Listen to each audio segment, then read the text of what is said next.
নবীজি বলেছেন, কেউ যদি মাগরিবের পরে আর এশার পরে, ফজরের পরে আর এশার পরে যদি 3 বার পড়ে, আস্তাগফিরুল্লাহাল্লাযী লা ইলাহা ইল্লা হুয়াল হাইয়ুল কাইয়্যুম ওয়া আতুবু ইলাইহি, 3 বার করে যদি পড়ে, সাগরের ফেনাতুল্য গুনাহ যদি থাকে আল্লাহ তাআলা মাফ করে দিবেন। অত্যাচারিত হয়েছেন, চাকরির সমস্যা হয়েছে, ঘরে খাবার নাই, অসুখ বিসুখ হয়েছে, নানান ধরনের সমস্যায় পড়েছেন, কোনো মাজার নয়, কোনো পীর নয়, মসজিদের ভিতরে চলে যান, উযু করে মসজিদে ঢুকে 2 রাকাত কাজায়ে হাজাতের নামাজ পড়েন। রাসূলুল্লাহর উপরে যখনই বিপদ হতো তিনি নামাজে দাঁড়ায় যেতেন। সুবহানাল্লাহ বলো। আপনি কেন যাবেন একটা কবরের কাছে? আপনার সাহায্য কামনার জন্য কোনো পীর নয়, আপনার সাহায্যের জন্য কোনো কবর নয়, সাহায্য পাওয়ার জন্য কে? আল্লাহ চান আপনার ঈমানটা খালেস হোক। আল্লাহ তাআলা এটা বরদাস্ত করতে পারেন না যে মানুষ কারো কাছে গিয়া আরেকজনের কাছে গিয়ে নথি স্বীকার করুক, আল্লাহ সহ্য করেন না। ইন্না শিরকা লা যুলমুন আযীম, শিরক হচ্ছে মস্ত বড় জুলম, অত্যাচার। আল্লাহ সব থেকে অপছন্দ করেন কোন গুনাহ বলেন? শিরক। আল্লাহ সহ্যই করেন না। কেন করেন না? একটা যুক্তিতে আসে। যারা বিবাহ করেছেন তাদের স্ত্রী যদি স্বামীর সাথে যে ধরনের হাসি খুশি প্রেমের আদান প্রদান করে, স্বামী ছাড়া যদি আরেকজন পুরুষের সাথে এরকমের ভাব বিনিময় করে, ফোনে কথা বলে, প্রেম করে, খুব সুন্দর করে ভালোবাসা দিয়ে যদি চিঠি লেখে অন্য পুরুষের কাছে, অথবা প্রেম নিবেদন করে, তাহলে স্বামীদের অবস্থা কেমন হবে বলেন? এইটার জবাব দিতেও যদি দেরি হয় তো খুবই কুলক্ষণ। হ্যাঁ, ভয়ানক হবে, ভয়ানক হয়ে যাবে। নিজের চরিত্র যতই যা হোক, বউর চরিত্র ভালো চাই। আচ্ছা বলেন তো, স্ত্রী আপনার সঙ্গে যেভাবে প্রেমের হাসি হাসে, প্রেম নিবেদন করে, ওই রকম আরেকটা পুরুষের কাছে সাথে করলে আপনার সহ্য হয় না কেন? আপনি স্ত্রীর উপরে আপনার অধিকারটা কতখানি, কি জন্যে? আপনার স্ত্রীর যে হাসি, যে মিষ্টি হাসি, যা আপনার প্রাণ কেড়ে নেয়, ওই হাসিতে আপনার কোনো অবদান আছে বলেন? তার যে টানা টানা চোখ, সুন্দর ভ্রু, মাথায় অনেক লম্বা চুল, শরীরটা সুন্দর, যৌবন, রূপ, এর ভেতরে আপনার কোনো অবদান আছে? হ্যাঁ আছে, একটু তো আছেই। আপনি যে মুখ দিয়ে বউটা হাসে, সেই ঠোঁটে একটু লিপস্টিক লাগাইছেন। যে চোখের জন্য আপনি পাগল, সেই চোখে একটু কাজল লাগাইছেন। শরীরটাকে পেঁচাবার জন্য সুন্দর একটা শাড়ি কিনে দিছেন।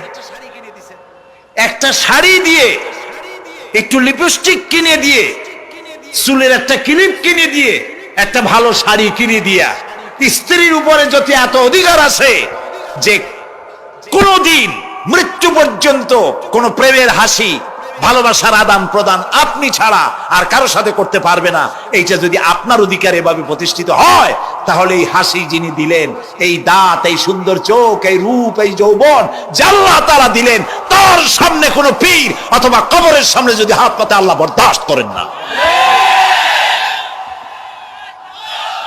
কথা কি বুঝে আসছে? কথা বুঝে আসছে? আলহামদুলিল্লাহ বলেন। আলহামদুলিল্লাহ।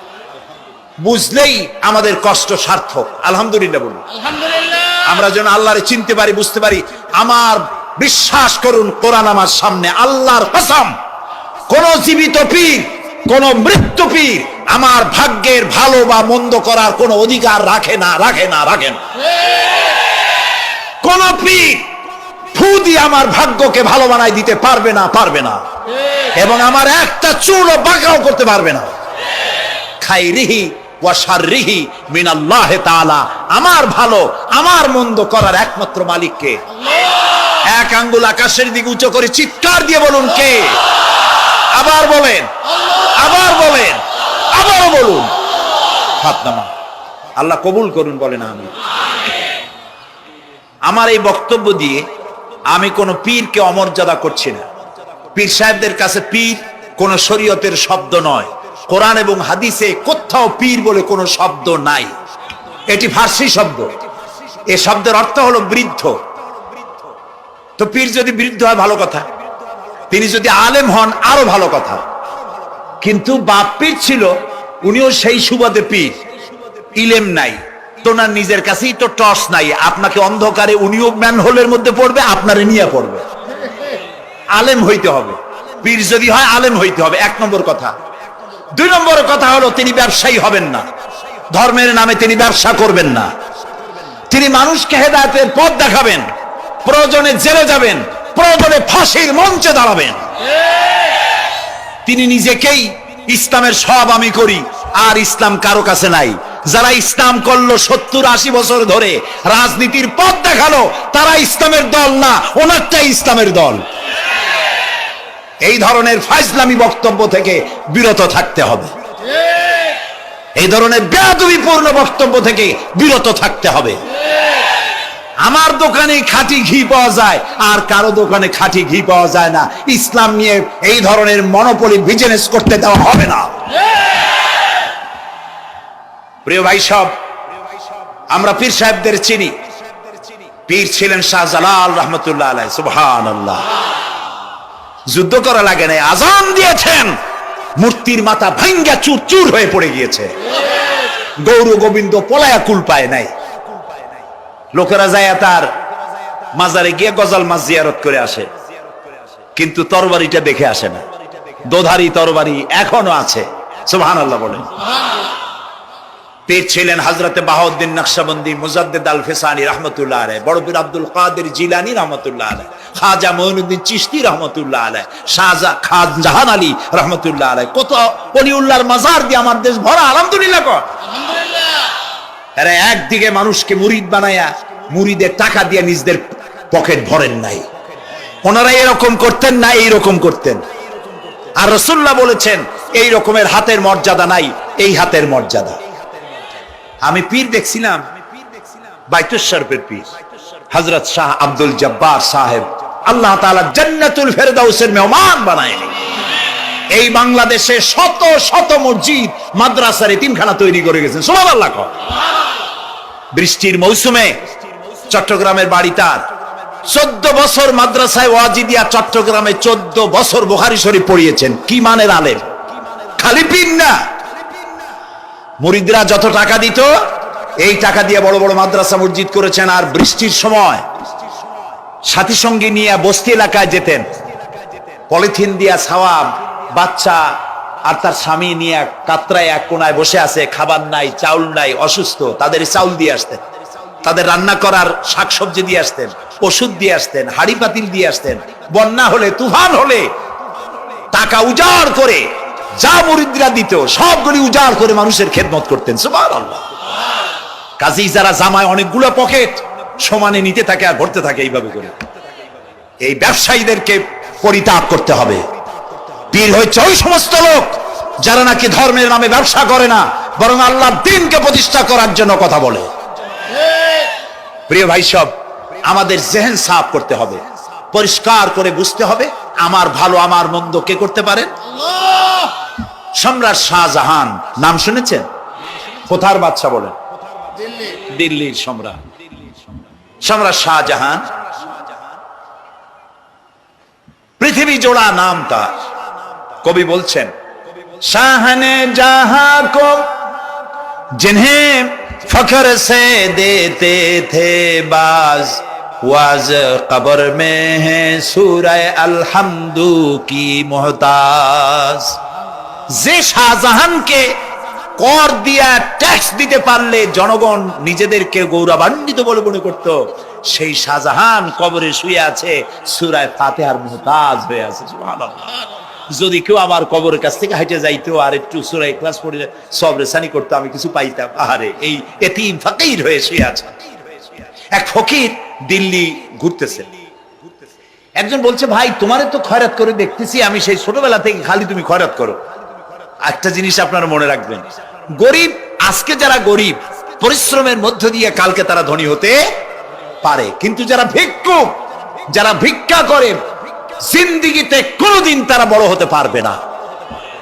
ভিক্ষা করা যাদের অভ্যাস, জীবনেও বাড়ি করতে পারবে না, জীবনেও ধনী হইতে পারবে না, কিন্তু গরিব ধনী হইতে পারবে।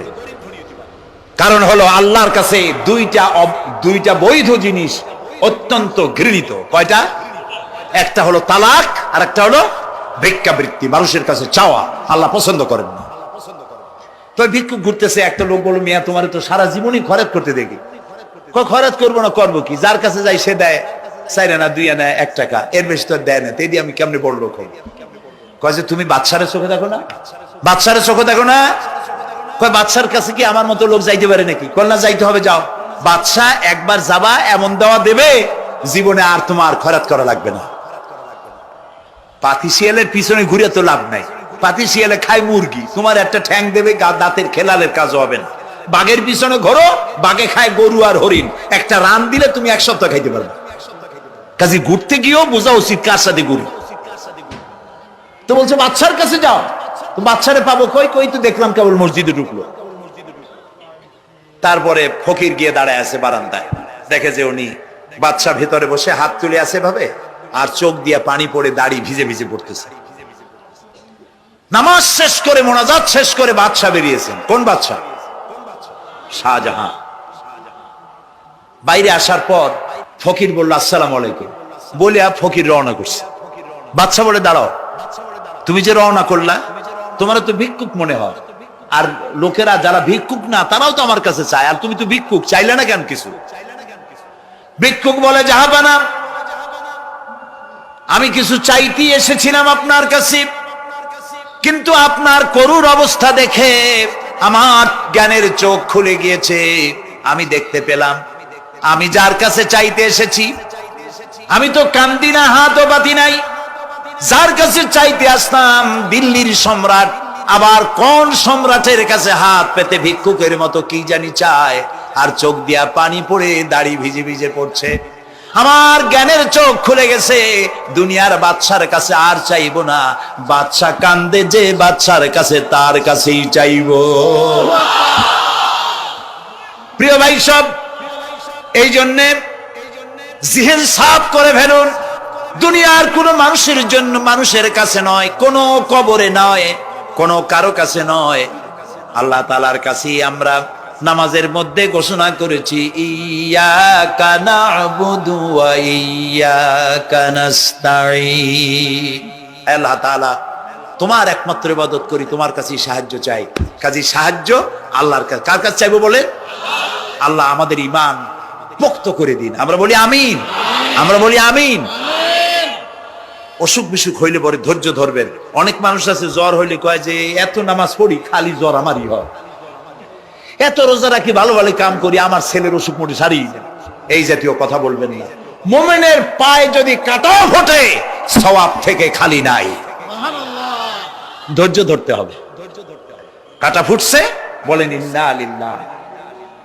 আজাবান লিল মুমিন, মুমিনের জন্য বড়ই আশ্চর্য ব্যাপার, বিপদ হইলেও শুকর আদায় করে, আর সুখে থাকলেও শুকর আদায় করে। সুবহানাল্লাহ বিহামদি। বিপদ আসলে সে বলে ইন্না লিল্লাহি, বলেন ইন্না লিল্লাহি ওয়া ইন্না ইলাইহি রাজিউন। আর যখন শান্তি আসে বলে আলহামদুলিল্লাহ। দুই অবস্থায় তার জন্য নিয়ামত আল্লাহর তরফ থেকে সে পায়, আলহামদুলিল্লাহ। প্রিয় ভাই সব, তো আল্লাহর উপর ঈমান আনার জন্য কয়টা শর্ত বলছি না? এই যে প্যাচ লেগে গেছে, কয় যে 3টা। আল্লাহর উপর ঈমান আনার জন্য শর্ত কয়টা? 4টা। 4টার বলছি কয়টা? 2টা। আরেকটা হচ্ছে আল্লাহর কুদরত, এ বিশ্বাস করা। আল্লাহর কুদরত মানে শক্তি। আল্লাহর কিছু বিশ্বাস করবেন, বলেন জোরে? শক্তি। আকাশ এবং জমিনে শক্তিশালী কে? কিন্তু আমার দেশের জনগণ, কিছু কিছু রাজনীতিবিদরা বলে জনগণই নাকি সকল ক্ষমতার, সকল শক্তির উৎস। কি পাগল! তুমি ক্ষমতার উৎস? নাকের মধ্যে ময়লা, দাঁতে ছাতা, পেটের মধ্যে দুর্গন্ধ ভরা, ক্ষমতার উৎস। আশ্চর্য কথা। এই যে ক্ষমতার উৎস, হাজার হাজার লোক এখানে বসা, 2টা ভাউয়া ব্যাংক যদি 2 কোণা দিয়ে ঢোকে, ভাউয়া ব্যাংক চেনেন? বিগ সাইজের ব্যাংক, 2টা যদি দুই দিক দিয়ে ঢোকে, লাফাইতে লাফাইতে, সামনে যারা আছে এমনি লাফাবে। অন্তত টঙ্গী তামিরুল মিল্লাত মাদ্রাসা ছাড়াইয়া তারপরে ফিরে তাকায় বলবে, ভাই আমরা দৌড়াই কেন?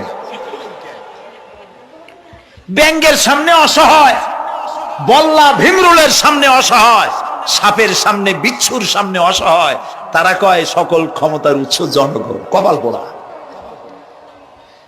ক্ষমতার উৎস জনগণ নয়, এটা কোরআনের সাথে কন্ট্রাডিকশন হয়। এ কথায় আল্লাহ বলেছেন আন্নাল কুওয়াতা লিল্লাহি জামিয়া, সকল ক্ষমতার উৎস কে? চিল্লায় বলো।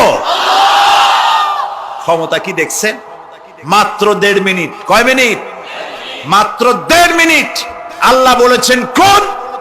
সাথে সাথে তামিলনাড়ু, মালয়েশিয়া, ইন্দোনেশিয়া, থাইল্যান্ড, মালদ্বীপ, শ্রীলঙ্কা 2 লক্ষ লোক শেষ, 1 লক্ষের খোঁজ নাই। সমুদ্রের পানি 33 ফিট উঁচু হয়ে এসছে। সুবহানাল্লাহ কই দিচ্ছে করে না? বিজ্ঞানীরা বলেছেন ভারত মহাসাগরের তলদেশে ফাটল ধরেছে, ওর কয়েক কিলোমিটার নিচে ভূমিকম্পের উৎপত্তি হয়েছে। ভারত মহাসাগরের পানি 3 হাত না 4 হাত? কত কিলোমিটার আল্লাহই জানে।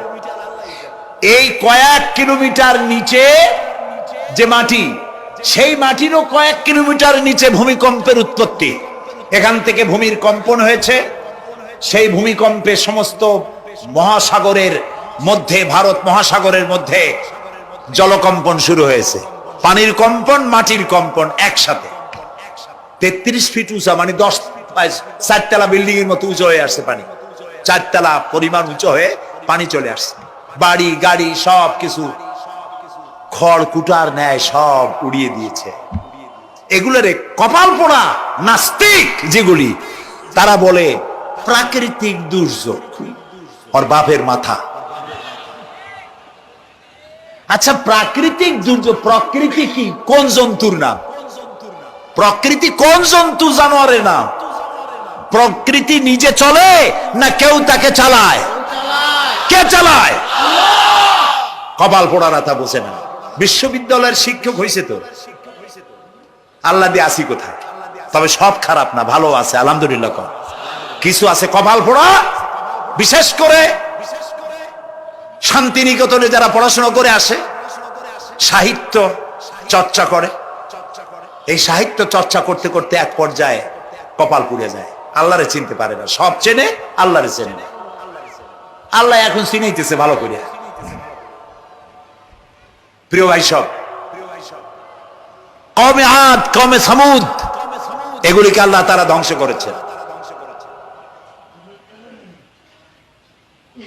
কিয়ামতের আগে এই যে 7টা আকাশ, এই আকাশ সম্পর্কে অবিশ্বাসীরা তারা বলেছে আকাশ বলতে কিছুই নাই, এটা নাকি অনেক দূরে, তাই নীলা নীলে দেখা যায়। কি কপাল পোড়া চিন্তা করো, নীলা নীলা দেখা যায়। এই আকাশ মহাশূন্য। এই আকাশগুলিকে, আকাশ কয়টা? কয়টা স্তর? 7টা। এগুলি কাতাইয়ে সিজিল্লিল কুতুব। কোরআনে কারিমে আল্লাহ তাআলা বলেছেন কিতাবের পৃষ্ঠার মতো কিয়ামতের আগে একটার পর একটা ঠাস ঠাস করে পড়বে, ভেঙে চুরে চুরমার হয়ে যাবে। ওয়াইদাল বিহারু ফুজ্জিরাত, আল্লাহ তাআলা বলছেন ইদাস সামাউ ফাতারাত ওয়াইদাল কাওয়াকিবু ইনতাসারাত ওয়াইদাল বিহারু ফুজ্জিরাত। আকাশের তারকাসমূহ বিক্ষিপ্ত হয়ে পড়বে। অসংখ্য তারকারাজি, বিশাল বিশাল তারকা বিক্ষিপ্ত হয়ে পড়বে।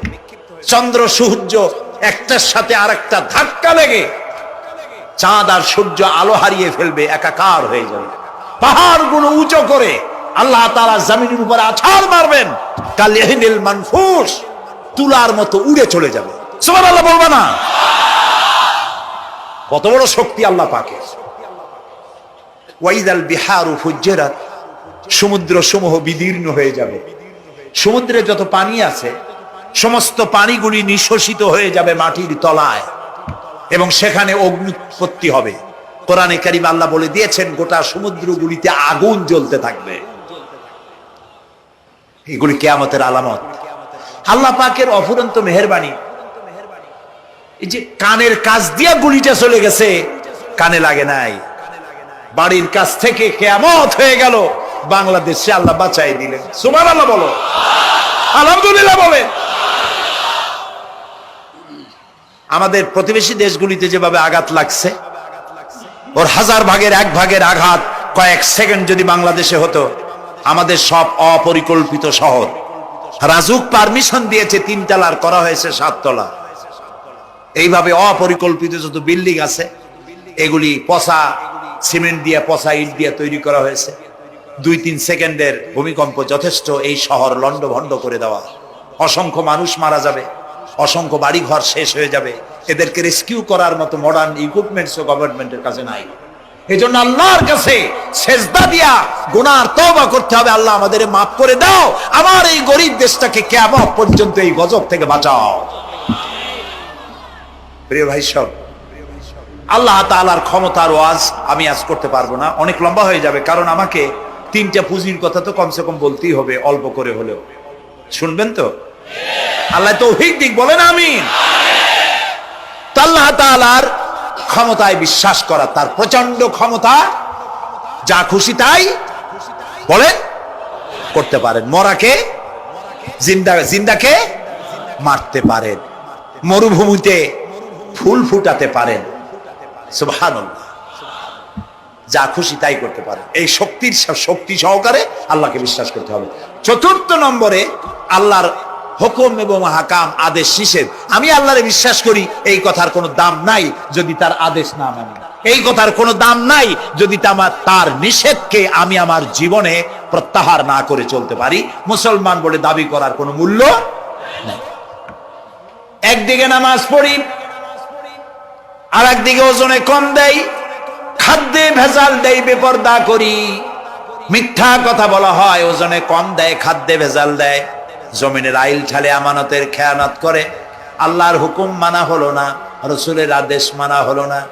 আল্লাহর উপর ঈমান আনার জন্য 4র্থ শর্ত হচ্ছে আল্লাহ যা বলেছেন মাথা নত করে মেনে নিতে হবে, বলতে হবে সামি'না ওয়া আতা'না। বলেন সামি'না ওয়া আতা'না, শুনলাম আর মেনে নিলাম। বলেন তো জোরে, শুনলাম আর মেনে নিলাম। সুবহানাল্লাহ বলেন।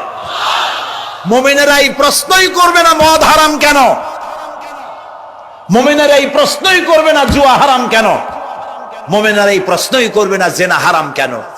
একটাই জবাব, মদ হারাম কেন? আল্লাহ হারাম করেছেন তাই হারাম। জেনা হারাম কেন? আমার আল্লাহ হারাম করেছেন তাই হারাম। জুয়া হারাম কেন? আমার আল্লাহ হারাম করেছেন তাই হারাম। কোন যুক্তি নাই। যুক্তির, আল্লাহর নিষিদ্ধ জিনিসে যুক্তি তালাশ করে কেবলমাত্র শয়তান। আল্লাহর আদেশ নিষেধে যুক্তি তালাশ করে কে? শয়তান। মুমিনের কাজ হলো সামি'না, বলেন, ওয়া আতা'না, শুনলাম আর মানলাম, বাস, শেষ কথা, খালাস। এই গেল 4টি শর্ত পুরো হয়ে গেছে। এই 4টি শর্ত যদি পূরণ করতে পারি, তাহলে আল্লাহরে বিশ্বাস করছি এটা প্রমাণিত হবে, এটা জাস্টিফাই হবে, এটা সত্যতা প্রমাণ হবে যদি আল্লাহ হুকুম মতো। 1 নম্বরে হলো, আমি আবার কথাটা প্যাকেট করে দিই যাতে করে আপনারা বাড়ি নিয়ে যাইতে পারেন। আল্লাহর উপরে ঈমান এনেছি, এই কথাটাকে কমপ্লিট করার জন্য শর্ত কয়টা? 4টা। 1 নম্বরে আল্লাহর অস্তিত্বে বিশ্বাস, বলেন আল্লাহর অস্তিত্বে বিশ্বাস। 2 নম্বরে আল্লাহর গুণাবলীতে বিশ্বাস। 3 নম্বরে আল্লাহর ক্ষমতায় বিশ্বাস। 4 নম্বরে আল্লাহর আদেশ এবং নিষেধে বিশ্বাস, মান্য করে চলা। আল্লাহ যেন এই তৌফিক আমাদের দেয়, বলেন আমিন। আল্লাহ রাব্বুল আলামিন দুনিয়ায় শান্তি, আখিরাতে জাহান্নাম থেকে মুক্তি দেওয়ার জন্য আল্লাহ পাক আমাদেরকে একটা ব্যবসার কথা বলেছেন। ওই ব্যবসায় পুঁজি কয়টা? বলেন। 3টা পুঁজি। বলছি কয়টা? দেখেন যে কেমনি প্যাঁচ লাগে। বলছি মাত্র একটা, সে একটা ডাল বার করছি 4টা। এবার আসেন মূল পয়েন্টে। এবার দ্বিতীয় পয়েন্ট, রাসূলের প্রতি ঈমান। আমরা তো রাসূলের প্রতি ঈমান আনছি কিনা বলেন? রাসূলের প্রতি ঈমান এনেছি। আমাদের এই ঈমান যথেষ্ট নয়, কারণ আমাদের ঈমান হলো রবিউল আউয়াল মাসে ঈমান তাজা হয়, ঠিক না? ঠিক না? রবিউল আউয়াল মাস যখন আসি, ব্যানারটা নাই, শামিয়ানা টানায়, রাস্তাগুলিতে ফ্ল্যাগ লাগাই, আর আলোক সজ্জা করি। মন্ত্রীরা আসেন, নেতারা আসেন, সিরাতুন নবী মাহফিলে দাঁড়ায় বলেন নবীর আদর্শ অনুসরণ করা ছাড়া উপায় নাই। অথচ ওনার পা থেকে শুরু করে মাথা পর্যন্ত নবীর আদর্শ নাই। আবার এই নেতা রামকৃষ্ণ মিশনে, রামকৃষ্ণ পরমহংসদেব তার মঞ্চে গিয়ে বলেন রামকৃষ্ণের নীতি ছাড়া বিকল্প কিছুই নেই।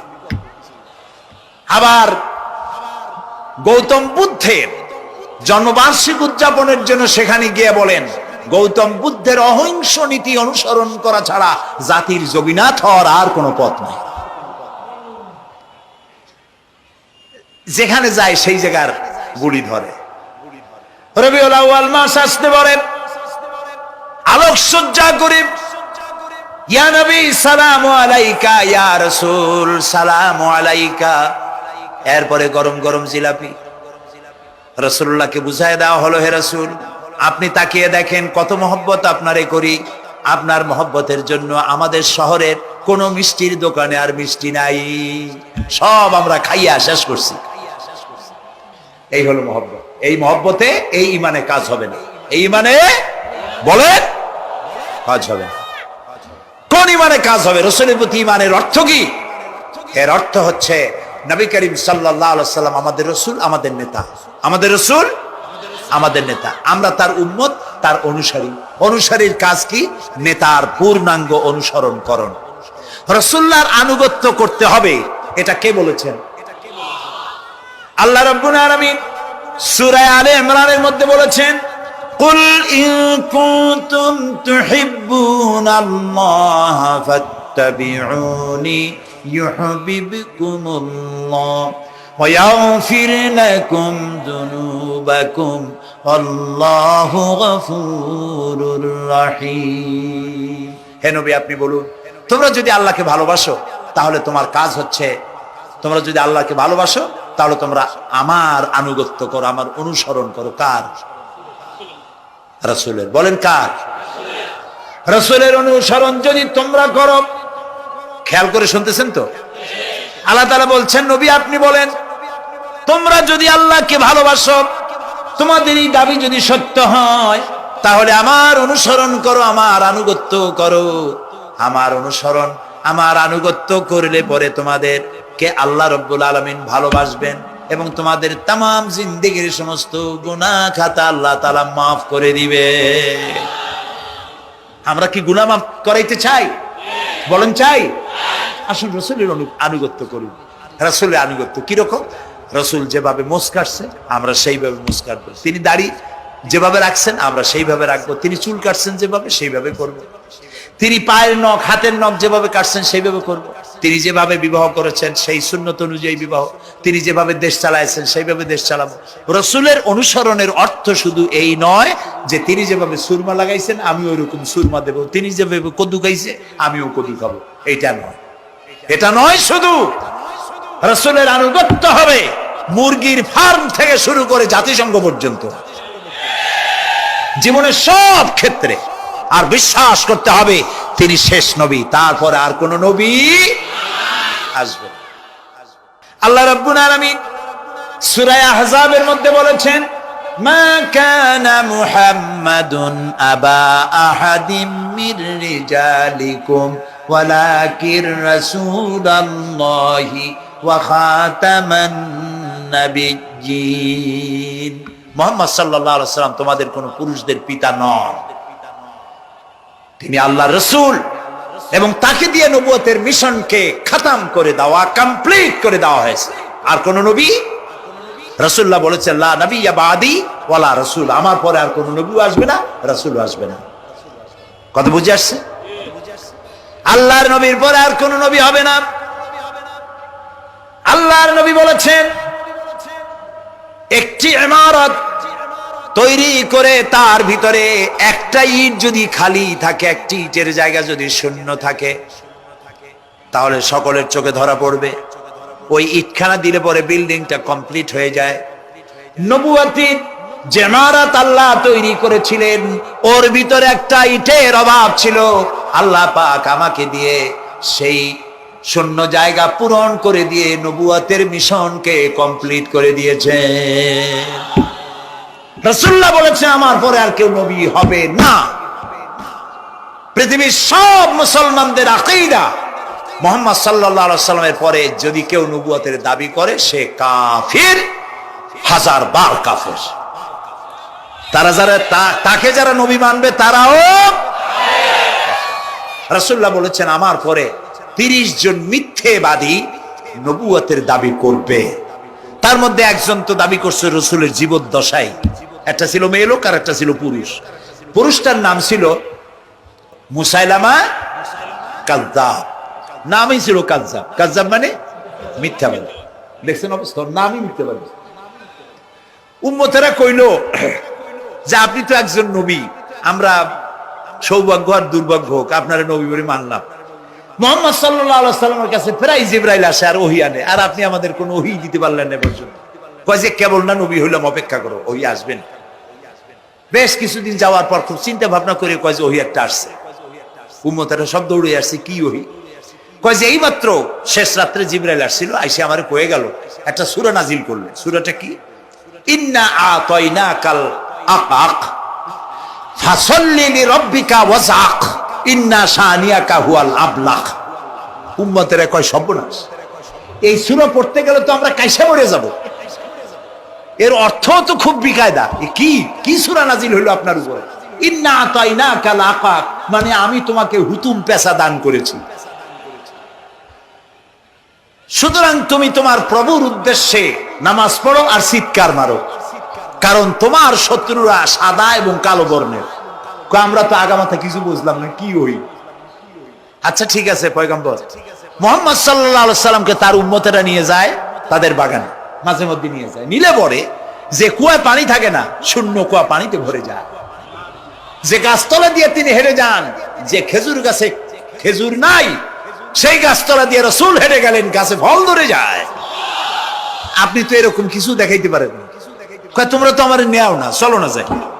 নিয়ে গেছে, যাই দেখে যে কুয়ার পাড় দিয়ে যায়, যে কুয়ায় পানি থাকে তা থাকে শুকায় যায়। যে গাছতলায় দিয়ে যায় ওই গাছে খোরমা থাকলে সাথে সাথে খোরগুড়ি ঝরে যায়। উম্মতের কয় কি একটা কপাল পড়ো নবী পাইলাম ভাগে। আল্লাহ তারে শেষ করছে, দুনিয়া থেকে জাহান্নামে চলে গেছে। সেই মহিলাটাও গেছে, সেও গেছে। রাসূলুল্লাহ বলেছেন এইরকম 30 জন মিথ্যাবাদী নবুয়তের দাবি করবে কিয়ামতের আগ পর্যন্ত। গোলাম আহমদ কাদিয়ানী, এ হলো ইতিহাসে আমরা যদ্দ পাই তার পর্যন্ত 28 জন হয়েছে। মুহাম্মদ সাল্লাল্লাহু আলাইহি সাল্লামের ইন্তেকালের পর ওকে নিয়ে হয়েছে 28 জন। কয়জন হইল? বাকি আছে কয়জন? তাই বলে কিয়ামত যে এই 2 জন হইলি আগামী বছর বা 5-6 বছরের মধ্যে কিয়ামত হবে ওইটা চিন্তা করেন না। এই পৃথিবীতে একটা লোক আল্লাহ শব্দ উচ্চারণ করার যদি থাকে কিয়ামত সে পর্যন্ত হবে না। সুবহান। সুতরাং বহুত দেরি আছে কিয়ামতে। তবে ওর মতো আরো শয়তান 2 জন আসবে। গোলাম আহমদ কাদিয়ানী বলল আমি পয়গম্বর, আমি নবী, আমার উপরে ওহী আসে। তো তার সঙ্গে ওই যুগের বড় আলেম মাওলানা আতাউল্লাহ শাহ বুখারী রাহমাতুল্লাহ আলাইহি তিনি বললেন, আচ্ছা তুমি যে নবুয়তের দাবি করো এই শক্তি তুমি পাও কই? কয় যে আমার শক্তি তো কোরআন, কোরআনের মধ্যেই আছে আমার কথা। কোথায়? কয় সূরা সফের মধ্যে আছে। ইয়াতি মিন বাদি ইসমুহু আহমদ। ঈসা আলাইহিস সালাম আমার ব্যাপারে ফোরকাস্ট করেছেন, ভবিষ্যৎবাণী দিয়েছেন যে আমার তোমার ভাইয়ের সঙ্গে যেন বেয়াদবি না হয়। কবরের ভিতরে দাঁড়িয়ে যিনি আব্দুল্লাহর লাশ ধরে কবরে শোয়াই দিলেন তিনি আর কেউ নন, তিনি রহমতের নবী বিশ্ব নবী মুহাম্মদুর রাসূলুল্লাহ। নিজ হাতে কবরে শোয়াই দিলেন। বহন করে যারা এনেছিলেন তারা হলেন আবু বকর, ওমর রাদিয়াল্লাহু তাআলা আনহুমা। আর আলো নিয়ে যিনি দাঁড়িয়েছিলেন তিনি হযরত বেলাল। কবরের ভিতরে আব্দুল্লাহকে শুইয়ে দিন, তার উপরে মাটির আচ্ছাদন দিয়ে নবীজি 2খানা হাত আল্লাহর দরবারে তুলে ধরে বলেন, রব্বুল আলামিন আজকের সন্ধ্যা পর্যন্ত আমি আব্দুল্লাহর উপরে খুশি ছিলাম, রাজি ছিলাম। আয় আমার আল্লাহ, তুমি আব্দুল্লাহর প্রতি খুশি আর রাজি হয়ে যাও। হযরত আব্দুল্লাহ ইবনে মাসউদ রাদিয়াল্লাহু তাআলা আনহু তিনিও সেখানে উপস্থিত ছিলেন। তিনি কেঁদে উঠে বললেন, আহারে, আজ যদি আব্দুল্লাহর লাশ না হইয়া আমার লাশটা যদি হইতো, ভাগ্য ভালো হয়ে যেত। নবীজি বলছেন, আয় আল্লাহ, আজকের সন্ধ্যা পর্যন্ত আমি আব্দুল্লাহর উপরে রাজি, তুমি আব্দুল্লাহর প্রতি রাজি হয়ে যাবে। সুবহানাল্লাহ। প্রিয় ভাই সব, একজন সাহাবী রাসূলকে যে সম্মান দিয়েছে, ভালোবাসা দিয়েছে, সারা দুনিয়ার মানুষ এই ভালোবাসা একত্রিত হয়ে দিতে পারবে না। সুতরাং ইয়া নবী সালাম আলাইকার মধ্যে মহব্বত না, মহব্বত হলো রাসূলের দেওয়া আদর্শ বাস্তবায়িত করার মধ্যেই মহব্বত। হক কথা বলার জন্য রাসূল মার খেয়েছেন, সাহাবায়ে কেরাম মার খেয়েছেন। আমরা হক কথা বলতে ভয় পাই, অনেকে ভয় পান হক কথা বলতে। হক কথা বলতে যদি দাওয়াত না হয়, যত পারা যায় মাইজিয়া ঘষিয়া কথা কইয়া টইয়া কোন রকম গোলে মালে যাবে দিন, পকেট ভরলেই হয়, ঠিক কিনা? পকেট ভরার কাম হাদিয়া তোহফার কাম। প্রিয় ভাই সব, এটা হাদিয়া তোহফার রাস্তা না, এ রাস্তা রক্ত পিচ্ছিল, এ রাস্তা বড় কঠিন, দান দান শহীদ হওয়ার রাস্তা, কাঁচা কলিজা চামড়ায় খাওয়ার রাস্তা। হযরত হামজা রাদিয়াল্লাহু তাআলা আনহুর কলিজা চাবায় খেয়েছিল কাফেররা। এই কষ্ট করার পর ইসলাম এসেছে। ইসলামকে টিকিয়ে রাখতে হবে এবং দুনিয়ার সামনে প্রমাণ করতে হবে মুসলমানেরাই কেবলমাত্র আদর্শবান, পৃথিবীর শান্তি স্বস্তি মুসলমানেরা দিতে পারে, ইসলাম দিতে পারে, এটা বুঝাতে হবে। কিন্তু যে পথে আমাদের লোকেরা রওনা হয়েছে, এই পথ আসল পথ নয়। একজন ব্যক্তির পিছনে দৌড়ানো, শাস্ত্রস্তি, ব্যক্তি পূজা, মাজার পূজা, পীর পূজা, এইসব পূজা দিয়ে গোটা দেশ কোথায় যাচ্ছে? আদর্শ ছেড়ে। প্রিয় ভাই সব, এই জন্য আমাদেরকে বুঝতে হবে, এই ধারণা বদ্ধমূল করে নিতে হবে, আল্লাহ যত নবী পাঠিয়েছেন সব নবীরা কি ছিলেন? মানুষ। বলেন সবাই। কিন্তু কাফেরেরা এটা মানতে পারে নাই। কাফেরেরা বলতো, মা হাদা ইল্লা বাশারুম মিসলুকুম ইউরিদু আন ইয়াতাফাদ্দালা আলাইকুম ওয়ালাউ শাআল্লাহু লাআনজালা মালাইকাতাম মা সামি'না বিহাদা ফি আবাইনাল আউয়ালিন। মা হাদা ইল্লা বাশারুম মিসলুকুম, এই যে নবী, এ তো মানুষের মতো। এটা কি কথা? তার আলাদা একটা ফজিলত আমাদের উপর থেকে কি হবে? আল্লাহ যদি ইচ্ছে করতেন তো ফেরেশতাই তো পাঠাই দিতেন নবী করে আমাদের জন্য। মা সামি'না বিহাযা ফি আবাইনাল আউয়ালিন, এটা আমাদের বাপ দাদার মুখেও কোনোদিন শুনি নাই যে মানুষ নবী হয়। এটা কথা হইল? এ কি নবী? তারা বিশ্বাস করতে পারত না। তারা বলতো, মা হাদা ইল্লা বাশারুম মিসলুকুম ইয়াকুলু মিম্মা তাকুলুনা মিনহু ওয়া ইয়াশরাবু মিম্মা তাশরাবুন। এ কি নবী যে আমরা যা খাই তাই খায়, আমরা পান করি তারাও পান করে? এই ধরনের চিন্তা তাদের ছিল, ওই কুফরি চিন্তা এখন মুসলমানদের মধ্যে ঢুকছে। নবীর মানুষ কোয়া যাবে না, কন্যা উজুবিল্লাহ।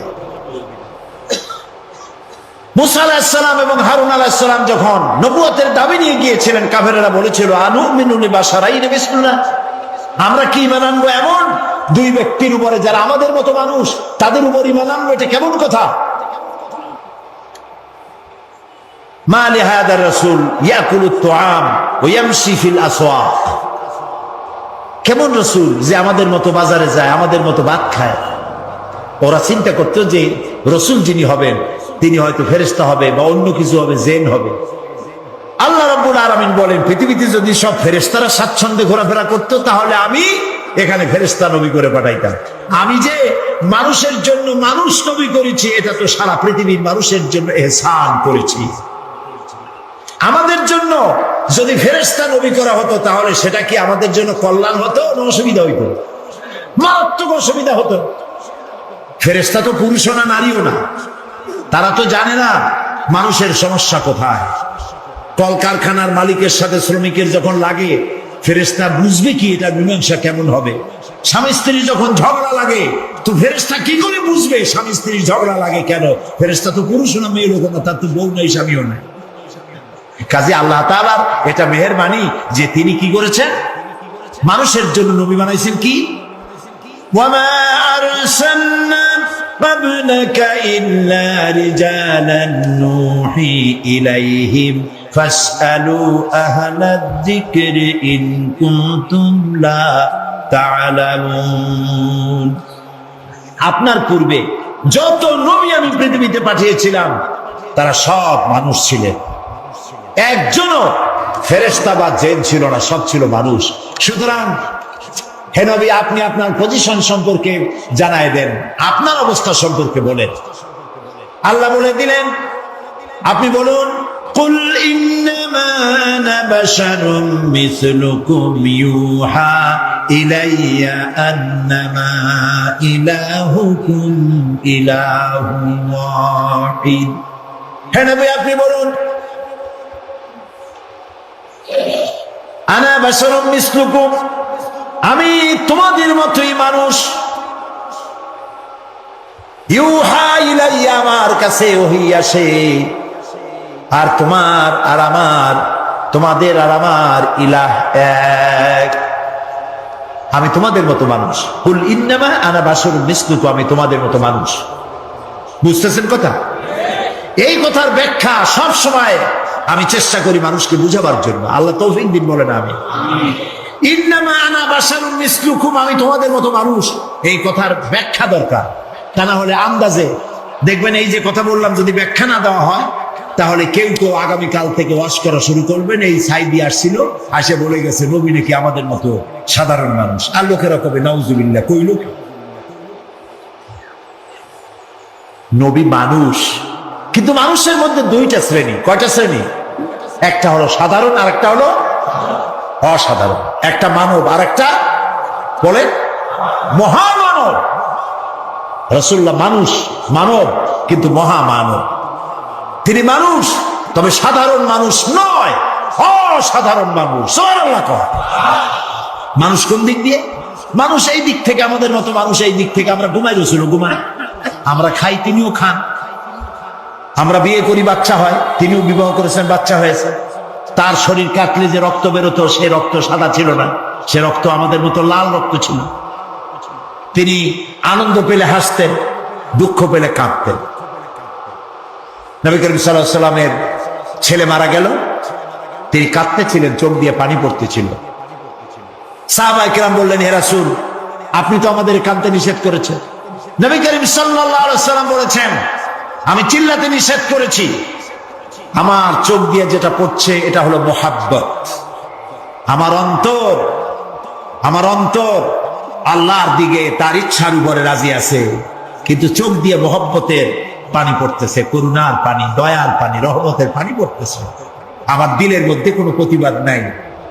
মাঝখানে একটা কথা বলে রাখি, অনেক আমাদের দেশে প্রায় কেউ যদি মারা যায়, বাড়ির মধ্যে কান্নার রোল পড়ে যায়, হয় কিনা বলো? কথা বল না কেন? কান্নার রোল পড়ে যায়। আমরা মেয়ে লোকেরা চট্টগ্রামে কি করে জানি না, এই বরিশাল বিভিন্ন জায়গায় মেয়ে লোকেরা যখন কান্দে তখন সুর করে কান্দে। দুঃখের মধ্যে সুর আসে কেমনে আমি বুঝি না। সুর না হলে কাঁদতে পারে। আপনাদের এদিকে আছে বোধহয়, হ্যাঁ আছে, সুর দিয়ে কাঁদে। এই যে বিলাপ করতেছেন কেন? আপনি আওয়াজ করে কাঁদছেন কেন? তার অর্থ দাঁড়াচ্ছে আল্লাহর সিদ্ধান্তের বিরুদ্ধে আপনি প্রতিবাদ করছেন। বলেন নাউজুবিল্লাহ, বলেন নাউজুবিল্লাহ। আজকে সকালে আমি এক মহিলার জন্য দোয়া করেছিলাম। বিশ্ব ইসলামী আন্দোলনের নেতা অধ্যাপক গোলাম আজম, জামাত ইসলামী বাংলাদেশের সাবেক আমির, তার বড় ছেলের বউ, পুত্রবধূ সালমা মুন্নিনা, এই তার এই পুত্রবধূ আমাকেও শ্বশুরের মতো ভক্তি করেছে, মহব্বত করেছে। দীর্ঘদিন রোগ ভোগের পরে মারা গেলেন কদিন আগে। আল্লাহ যেন তাকে জান্নাতুল ফেরদাউসের মেহমান বানায় দেন। কথাটা আনলাম এই কারণে, তার ছোট্ট মেয়ে মামুনের স্ত্রী গোলাম আজম সাহেবের নাতনি, ছোট্ট নাতনি, নাম নুসাইবা, আমাদের পাশে বসা, চোখ থেকে দরদর করে পানি পড়ছে, মুখে কোনো আহা উহু নাই। আমার স্ত্রীর কাছে শুনলাম, তিনিও দেখতে গিয়েছিলেন, তার কাছে শুনলাম ছোট্ট মেয়েটা মায়ের মুখের দিকে তাকায় আছে, ছেলেগুলো মায়ের মুখের দিকে তাকানো, কোনো শব্দ নাই, শুধু চোখ দিয়ে পানি পড়ছে।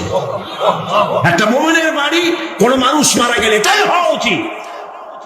আপনি আওয়াজ করে কাঁদবেন, তার অর্থ হলো আল্লাহর ফয়সালার বিরুদ্ধে প্রতিবাদ করছেন, বলে নাউযুবিল্লাহ। আপনার কলিজার টুকরা সন্তান মারা গেছে, আপনি বলুন ইন্না লিল্লাহি ওয়া ইন্না ইলাইহি রাজিউন। একটা গোলাম এর থেকে আর বেশি কি বলতে পারবো? গোলামের কোনো সে নাই। মাবুদের সিদ্ধান্ত, সিদ্ধান্ত কার? আল্লাহ রাব্বুল আলামিন। সেই জন্য নবী করিম সাল্লাল্লাহু আলাইহি ওয়াসাল্লাম তিনি মানুষ ছিলেন, আনন্দ পেলে হাসতেন, তবে আমাদের মতো হাসতেন না, মুস্কি হাসতেন। আমাদের দেশে মানুষ হাসে, হাসের কায়দা দেখছেন? কত কায়দা! হায়, নাট্য হাসি, পৈশাচিক হাসি, অট্ট হাসি, পাজামার ফিতা ছেঁড়া হাসি, এরকম না। নবী করিম সাল্লাল্লাহু আলাইহি ওয়াসাল্লাম যখন হাসতেন, শরীর মোবারক কাঁপত না। সুবহানাল্লাহ। কোথায় যাবেন? কি এর নেতা ফেতাক মানুষের সাথে নামাজ রোজা কোরআন হাদিস ছাড়িয়ে দিয়ে একটা আসলো, তার পিছনে পাগলের মতো দৌড়ালেন। এটা মুসলমানের কাজ নয়। নবী করিম সাল্লাল্লাহু আলাইহি ওয়াসাল্লাম মুস্কি হাসতেন, দাঁত মুবারকের কিছুটা অংশ দেখা যেত। মুখ ছিল কালো, দাড়ি ছিল কালো, ঠোঁট মুবারক ছিল গোলাপের পাপড়ির মতো লালচে, দাঁতগুলো ছিল মুক্তোর মতো। এর মধ্য থেকে যখন তিনি হাসতেন, মনে হতো কালো মেঘের মধ্য দিয়ে বিদ্যুৎ চমকে যাচ্ছে, মানুষেরা পাগল হয়ে যেত মহব্বতে। তিনি মানুষ, তবে আমাদের মতো সাধারণ মানুষ নন, অসাধারণ মানুষ। আল্লাহ রাব্বুল আলামিন তার শারীরিক শক্তি, মানসিক শক্তি, রুহানি শক্তি যা দিয়েছিলেন, কোন মানুষের সাথে তার তুলনা হবে না। তবে তিনি মানুষ, এতে কোনো সন্দেহ নেই। কথা কি বুঝাইতে পারছি? কথা কি বুঝছেন? জিন্দিগিতেও বলবেন না যে আমাদের মতো সাধারণ মানুষ, কবিরা গুনাহ হবে। সাধারণ মানুষ যদি হয় তাহলে তো তিনি গুনাহ করতে পারবেন। রাসূল কি গুনাহ করেন? সাধারণ মানুষ তো মিথ্যে কথা বলে, রাসূল কি মিথ্যে কথা বলে? সেই জন্য সাধারণ মানুষ কখনো বলবেন না। তিনি মানব, মহামানব। তিনি মানুষ, অসাধারণ মানুষ। তিনি আল্লাহর নবী, তার পরিচয় হচ্ছে আল্লাহর নবী। গায়ব সম্পর্কে কথা আসে যে নবী করিম সাল্লাল্লাহু আলাইহি ওয়াসাল্লামের গায়বী ইলম সম্পর্কে না, আল্লাহ যেটুকুন জানাইছেন তার থেকে বেশি কিছু তিনি জানেন না। আল্লাহ রাব্বুল আলামিন তাকে দিয়ে বলাচ্ছেন, قُلْ لَا أَقُولُ لَكُمْ عِنْدِي خَزَائِنُ اللَّهِ وَلَا أَعْلَمُ الْغَيْبَ وَلَا أَقُولُ لَكُمْ إِنِّي مَلَكٌ إِنْ يَتَّبِعُ إِلَّا مَا يُوحَى إِلَيَّ। বলুন, আমি তো তোমাদের কথা বলি না যে আমার কাছে আল্লাহর বিপুল ধনরাশি আছে, এবং এটাও বলি না যে আমার কাছে গায়বের ইলম আছে। আল্লাহ তাআলা বলছেন যে বলেন আপনার কাছে গায়বের ইলম নাই। নবীজি আরো বলেন, ওয়ালাউ কুনতু আ'লামুল গায়বা লাস্তাকসারতু মিনাল খায়র ওয়া মা মাসসানিয়াস সূ। হে নবী, আপনি বলেন আমার কাছে যদি গায়বের ইলম থাকতো তাহলে আমি সব ভালো ভালো জিনিসগুলি আমার জন্য বেছে নিতাম, আর কোন অকল্যাণ আমাকে স্পর্শ করতে পারত না। নবী যদি গায়ব জানতেন, তায়েফের ময়দানে মার খেতেন না। তিনি টের পাইয়া গায়বী ইলম দ্বারা জায়গা থেকে সরে পড়তেন। উহুদের ময়দানে গায়েব যদি তিনি জানতেন, তাহলে উহুদে দান্দার মোবারক শহীদ হওয়ার আগে নিজে সরতেন, হামজা রাদিয়াল্লাহু তাআলা আনহুকে সরাই দিতেন। এগুলো ঠিক কিনা? ইহুদি কর্তৃক একটি ছাগলকে বিষপান করাইয়া বড় বানাইছিল, সেই বিষাক্ত গোশত রাসূলকে খাওয়ানো হয়েছিল। তিনি যদি গায়েব জানতেন তাহলে এটা খাইতেন না এবং মৃত্যুর সময় যন্ত্রণা উঠত না, কষ্ট পেতেন না। হযরত আয়েশা রাদিয়াল্লাহু তাআলা আনহার ব্যাপারে ইফকের ঘটনায় তিনি যদি গায়েব জানতেন তাহলে মাসাদিক কাল পর্যন্ত ওহীর অপেক্ষায় বসে থাকতে হতো না, নিজের প্রিয়তমা স্ত্রীকে ঘরে ফিরে আনতে পারতেন। এ ধরনের অসংখ্য ঘটনা আছে যার দ্বারা বোঝা যাচ্ছে যে তার কাছে গায়েবের ইলম নাই, অতটা আছে যতটা আল্লাহ জানিয়েছেন। গায়েব কেবলমাত্র কার কাছে? ওয়া ইনদাহু মাফাতিহুল গায়ব লা ইয়ালামুহা ইল্লা হুয়া। একমাত্র আল্লাহর কাছেই গায়েবের ইলম আছে এবং এই গায়েবের ইলমের চাবিকাঠি কেবল আল্লাহর কাছে, আর কারো কাছে নাই। একেবারে পরিষ্কার কথা। সুতরাং গায়েবের ইলমের ব্যাপারেও আমাদেরকে বিশ্বাস করতে হবে নবী ততটা জানেন যতটা তাকে আল্লাহ জানানো জরুরত বোধ করেছেন।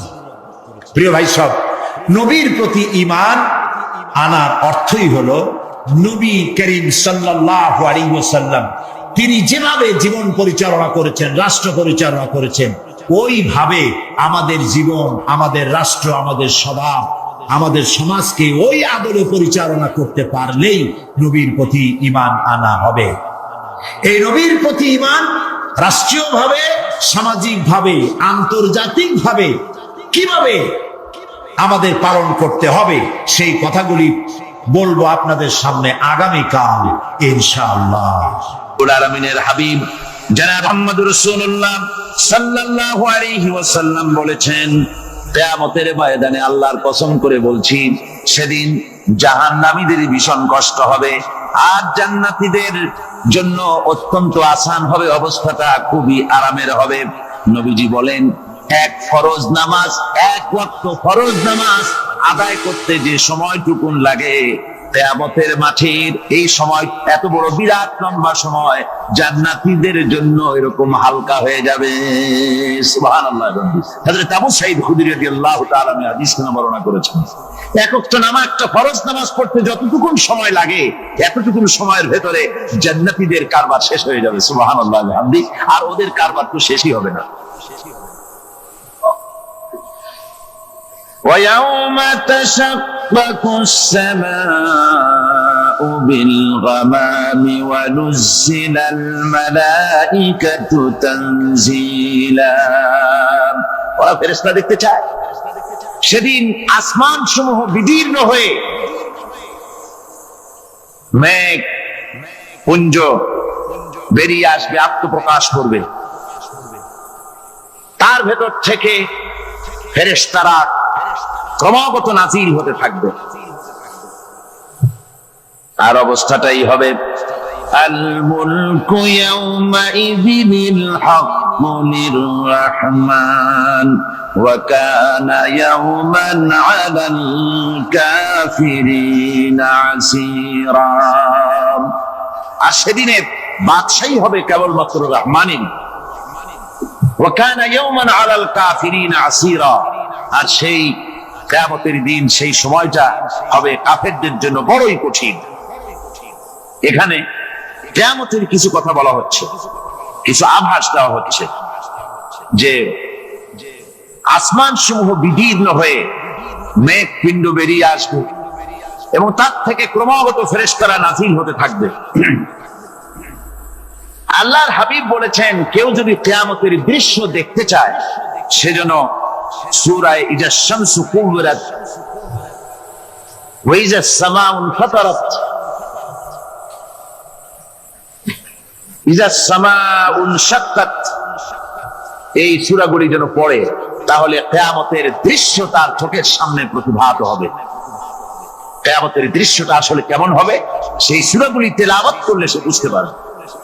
যেমন আল্লাহ পাক বলছেন, إذا السماء فطرت وإذا الكواكب انتثرت وإذا البحار فجرت وإذا القبور بعثرت যখন আকাশসমূহ চূর্ণ বিচূর্ণ হয়ে যাবে আর তারকাসমূহ বিক্ষিপ্ত হয়ে পড়বে, সমুদ্র মহাসমুদ্রগুলি দীর্ণ বিদীর্ণ হয়ে যাবে, কবরগুলি সব উদ্গীরণ করে দেবে, তার মধ্যে যা আছে সে সবগুলি। আবার আল্লাহ পাক বলেন, ইযা শামসু কুবিরাত ওয়া ইযান নুজুমুন কাদারাত ওয়া ইযাল জিবালু সুয়িরাত। সূর্য যখন ঢেকে যাবে, তারকাগুলি যখন বিপর্যস্ত হয়ে যাবে, আর পাহাড়গুলি যখন চালিয়ে দেওয়া হবে, এই দৃশ্য তোমরা দেখতে পাবে। فإذا النجوم طمست وإذا السماء فرجت وإذا الجبال نسفت। সেদিন অবস্থা এমন হবে, সমস্ত তারকাগুলি স্তিমিত হয়ে যাবে আর আকাশ সমূহ দীর্ণ বিদীর্ণ হয়ে যাবে, আর দেখতে পাবে পাহাড়গুলি সমস্ত পাহাড়গুলিকে উড়িয়ে দেওয়া হবে। আবার অবস্থা আরো কি হবে, فإذا برق البصر وخسف القمر وجمع الشمس والقمر। যখন চক্ষু বিস্ফারিত হয়ে যাবে মানুষের, চাঁদ আর সূর্য নিষ্প্রভ হয়ে যাবে, সব একাকার হয়ে যাবে, চন্দ্র এবং সূর্য তার অস্তিত্বকে হারিয়ে ফেলবে। শুধু তাই নয়, ওয়াহুমিলাতিল আরদু ওয়াল জিবালু ফাদুক্কাতা দাক্কাতাও ওয়াহিদা। জমিন ও পাহাড়গুলির মধ্যে সংঘর্ষ লাগিয়ে দেওয়া হবে, আর তা এক ধাক্কায় জমিন এবং সমস্ত পাহাড়গুলি চূর্ণ বিচূর্ণ হয়ে যাবে। সুবহানাল্লাহ ওয়া বিহামদিহি। আল্লাহ রাব্বুল আলামিন বলছেন, এইভাবে করে কিয়ামতের দৃশ্য, বিভীষিকাময় দৃশ্য তোমরা দেখতে পাবে। আর সেদিনের রাজত্বটা কার হবে? আল মুলকু ইয়াউমাইযিনিল হাক্কু লির-রাহমান। সেদিনের রাজত্ব হবে কেবলমাত্র রহমানের। অর্থাৎ যেসব কৃত্রিম বাদশাহী দেখে তোমাদের চোখে ধাঁধা লেগে গিয়েছে, তোমাদেরকে দুনিয়ার বাদশাহী দেখে তোমরা ধোঁকায় পড়ে গিয়েছো, এসব বাদশাহী কিছুই টিকবে না সেদিন। সেদিন শুধু বাদশাহী থাকবে একমাত্র আল্লাহ পাকের। কার থাকবে বাদশাহী? যারা বলেন কার? আল্লাহ রাব্বুল আলামিন যখন কিছুই থাকবে না, ঘোষণা করবেন, লিমানিল মুলকুল ইয়াউম লিল্লাহিল ওয়াহিদুল কাহ্হার। আজকে কার রাজত্ব? চারিদিক থেকে আওয়াজ আসতে থাকবে, পরাক্রমশালী আল্লাহ রাব্বুল আলামিনের রাজত্ব আর কারো নয়। হাদিস শরীফে এসেছে, বুখারী মুসলিম শরীফের হাদিসে এসেছে, আল্লাহ নবী বলেন, আল্লাহ রাব্বুল আলামিন তখন তার এক হাতে আকাশ মণ্ডলীকে ধারণ করবেন, আর এক হাতে জমিনকে ধারণ করবেন। আকাশ মণ্ডলী এক হাতে, জমিন এক হাতে।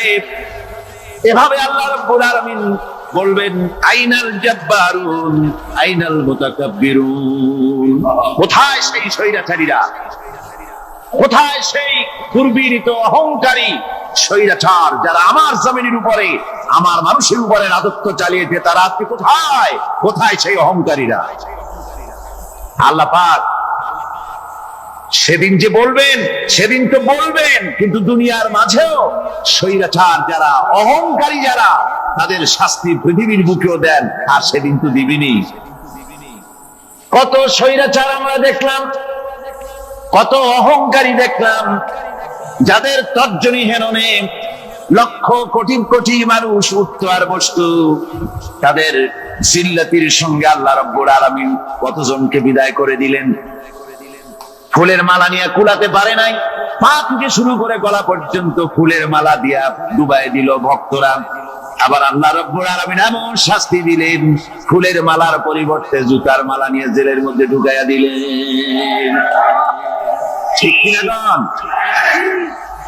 অহংকারী আর স্বৈরাচার যারা হয়, আল্লাহ পাক এভাবে তাদের দৃষ্টান্ত দেখিয়ে দেন। আমরা কত দেখলাম, 9 বছরের রাজা, 10 বছরের সাজা। পৃথিবীর মুখে যারা অহংকার করে, যারা স্বৈরাচার হয়, আল্লাহর আইনকে যারা বৃদ্ধঙ্গুষ্টি প্রদর্শন করে, আল্লাহ পাক তাদের জমিনেও দেখান। এখানে চূড়ান্ত ফয়সালা আল্লাহ করেন না, আসল ফয়সালার জায়গা তো আছেই, তবে এখানে নমুনা দেখায় দেন। কিন্তু মুশকিল হচ্ছে, ইতিহাসের সবচাইতে বড় শিক্ষা হলো ইতিহাস থেকে মানুষেরা শিক্ষা গ্রহণ করে না। একজনে যে কাম করে বিপদে পড়ে, আর একজন এসে আবার সেই পথে অগ্রসর হয়, নিশ্চিত মৃত্যুর পথে। আমার বন্ধুগণ, আল্লাহ পাক বলছেন সেই দিন আমার রাজত্ব হবে, আর কারো রাজত্ব হবে না। وَكَانَ يَوْمًا عَلَى الْكَافِرِينَ عَسِيرًا। আর ওই দিনটা, ওই কিয়ামতের দিন হবে কাফেরদের জন্য সবচাইতে কঠিন। সবচাইতে কঠিন হবে কাদের জন্য? কাফেরদের জন্য। কাফের কারা?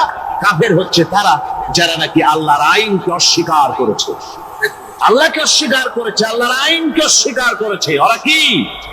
কাফের। কুফর শব্দের অর্থ হচ্ছে গোপন করা। এই জন্য অন্ধকার রাতকে আরবিতে কাফের বলা হয়েছে, অর্থাৎ যা সব জিনিসকে অন্ধকার দিয়ে ঢেকে দেয়। তো কুফর হচ্ছে সেই জিনিস যা মহাসত্যকে ঢেকে দেয়, সত্যকে, মহাসত্যকে ঢেকে দেয় যে জিনিস, সেটাকে কুফর বলা। আর এই কাফের অন্ধকারে ঘুরে মরে, সে কোন আলোর খোঁজ পায় না। আল্লাহ রাব্বুল আলামিন বলেন, কাফেরদের কথা এখন শোনাচ্ছেন আল্লাহ পাক, ওয়াল্লাযীনা কাফারু আউলিয়াউহুমুত তাগুত ইউখরিজুনাহুম মিনান নূরি ইলাজ যুলুমাত। যারা কাফের, যারা কুফরি অবলম্বন করেছে, তাদের সাহায্যকারী আর পৃষ্ঠপোষক হচ্ছে তাগুত। তাগুত বলা হয় সেই শক্তিকে যে শক্তি শুধু নিজেই আল্লাহর আইন অমান্য করে বসে থাকে না, বরং অন্যদেরকে আল্লাহর আইন অমান্য করতে বাধ্য করে। ওদেরকে আরবিতে কি বলা হয়? তাগুত বলা। আর এই তাগুতের শক্তি, এই তাগুত হয় তার সাহায্যকারী, যা তাকে আলো থেকে টেনে অন্ধকারের ভেতরে নিয়ে যায়। আর কাফের হচ্ছে আল্লাহ পাকের ভাষায়, অর্থাৎ কোরআনের ভাষায়, কাফের হচ্ছে সবচাইতে নিকৃষ্ট প্রাণী, সবচাইতে নিকৃষ্ট জীব। মহাসত্যকে যারা অস্বীকার করেছে, যারা আল্লাহকে মানে না, যারা আল্লাহ কোরআনকে মানে না, যারা ইসলামকে স্বীকার করে না, তারা সবচাইতে নিকৃষ্ট প্রাণী। আল্লাহ রাব্বুল আলামিন বলেন, ইন্না শাররাদ দাওয়াবি ইনদাল্লাহিল্লাযীনা কাফারু ফাহুম লা ইউমিনুন। নিশ্চয়ই আল্লাহর জমিনে সব বিচরণশীল জীব যত আছে, আল্লাহ বলছেন আমার জমিনে বিচরণশীল জীব যত আছে, তার মধ্যে সবচাইতে নিকৃষ্ট প্রাণী হলো যারা ঈমান আনে নাই, যারা বিশ্বাস করে আমি আল্লাহকে, যারা পরকালকে বিশ্বাস করে নাই, যারা কোরআনকে বিশ্বাস করে নাই, যারা ইসলামকে বিশ্বাস করে নাই, পৃথিবীর মধ্যে তারা সবচাইতে নিকৃষ্টতম প্রাণী। আল্লাহ বলেন শুধু নিকৃষ্ট জনক, নিকৃষ্ট প্রাণী বললেই সারে না, এরা হলো চতুষ্পদ জানোয়ারের মতো। কে বলতেছেন? আমি বলছি না, কিন্তু আল্লাহ পাক বলতেছেন চতুষ্পদ জানোয়ারের মতো কাফেরেরা। وَمَثَلُ الَّذِينَ كَفَرُوا كَمَثَلِ الَّذِي يَنْعِقُ بِمَا لَا يَسْمَعُ إِلَّا دُعَاءً وَنِدَاءً। এই কাফেরদের দৃষ্টান্ত হচ্ছে সেই রাখালের মতো, যে রাখাল তার পশুদেরকে ডাকে, আর ওই পশুরা একটা ডাক শুনে মাত্র, কিন্তু কি যে বলে তা তো পশুকে বোঝে না। কথা বুঝতে পেরেছে? সুম্মুন বুকুমুন উমিয়ুন ফাহুম লা ইয়াকিলুন। এরা বোবা, এরা বধির, এরা অন্ধ, এ কারণেই কোনো কথা বোঝে না। এরা চতুষ্পদ জানোয়ারের চাইতেও নিকৃষ্ট। যাদেরকে আমি আল্লাহ বলেন, যাদেরকে আমি চোখ দিলাম, চোখ থাকতে হক দেখলো না, সব দেখলো। হক দেখে নাই চোখ দিয়া, এই চোখ দিয়া সব দেখলো। নারীর সৌন্দর্য উপভোগ করলো, আর নারীর অঙ্গ প্রত্যঙ্গ নিয়ে নানা ধরনের গল্প লিখলো, কবিতা লিখলো। কিন্তু এই সৌন্দর্য যিনি দিলেন তারেও চিনল না। আছে না কত কবি আমাদের দেশে? আমার দেশের সেই কবি জাতীয় পুরস্কার পায় যে কবি নারীর বিশেষ বিশেষ অঙ্গ নিয়ে বেশি করে নির্লজ্জ কবিতা লিখতে পারে, ওই হলো সবচেয়ে বড় কবি। আমার বন্ধুগণ, একজন বুজুর্গ ব্যক্তি তিনি পথ দিয়ে যাচ্ছিলেন, তো সে পথে এক সুন্দরী যুবতী মেয়েকে দেখে সেই যুবতী মেয়ের দিকে এই বুজুর্গ ব্যক্তি এক নজরে তাকায় আছে। তখন এই ঘটনাটাকে কবি এভাবে লিখতেছেন সাজায়: একদা সুখদায়ক প্রমোদা বদন দর্শন করিব ঝরিল নয়ন, হেসে কহে সে রূপসী সবিস্ময় মন, কহ দেখি মহাশয় কহ কি কারণ, বিষয় বিরাগী তুমি ভুবনে প্রচার, কি হেতু জন্মিল তব মানস বিকার, সামান্য ললনা রূপ করি দর্শন, উচিত না হয় তব অশ্রু বরিশন। বুজুর্গ ব্যক্তি ওই মহিলার দিকে তাকিয়ে তাকিয়ে কাঁদতেছেন। সুন্দরী মহিলা বলেন, আল্লাহর বুজুর্গ বান্দা, আপনি এলাকার ভিতরে বুজুর্গ এবং পীর হিসাবে, বুজুর্গ ব্যক্তি হিসাবে আপনি বিখ্যাত।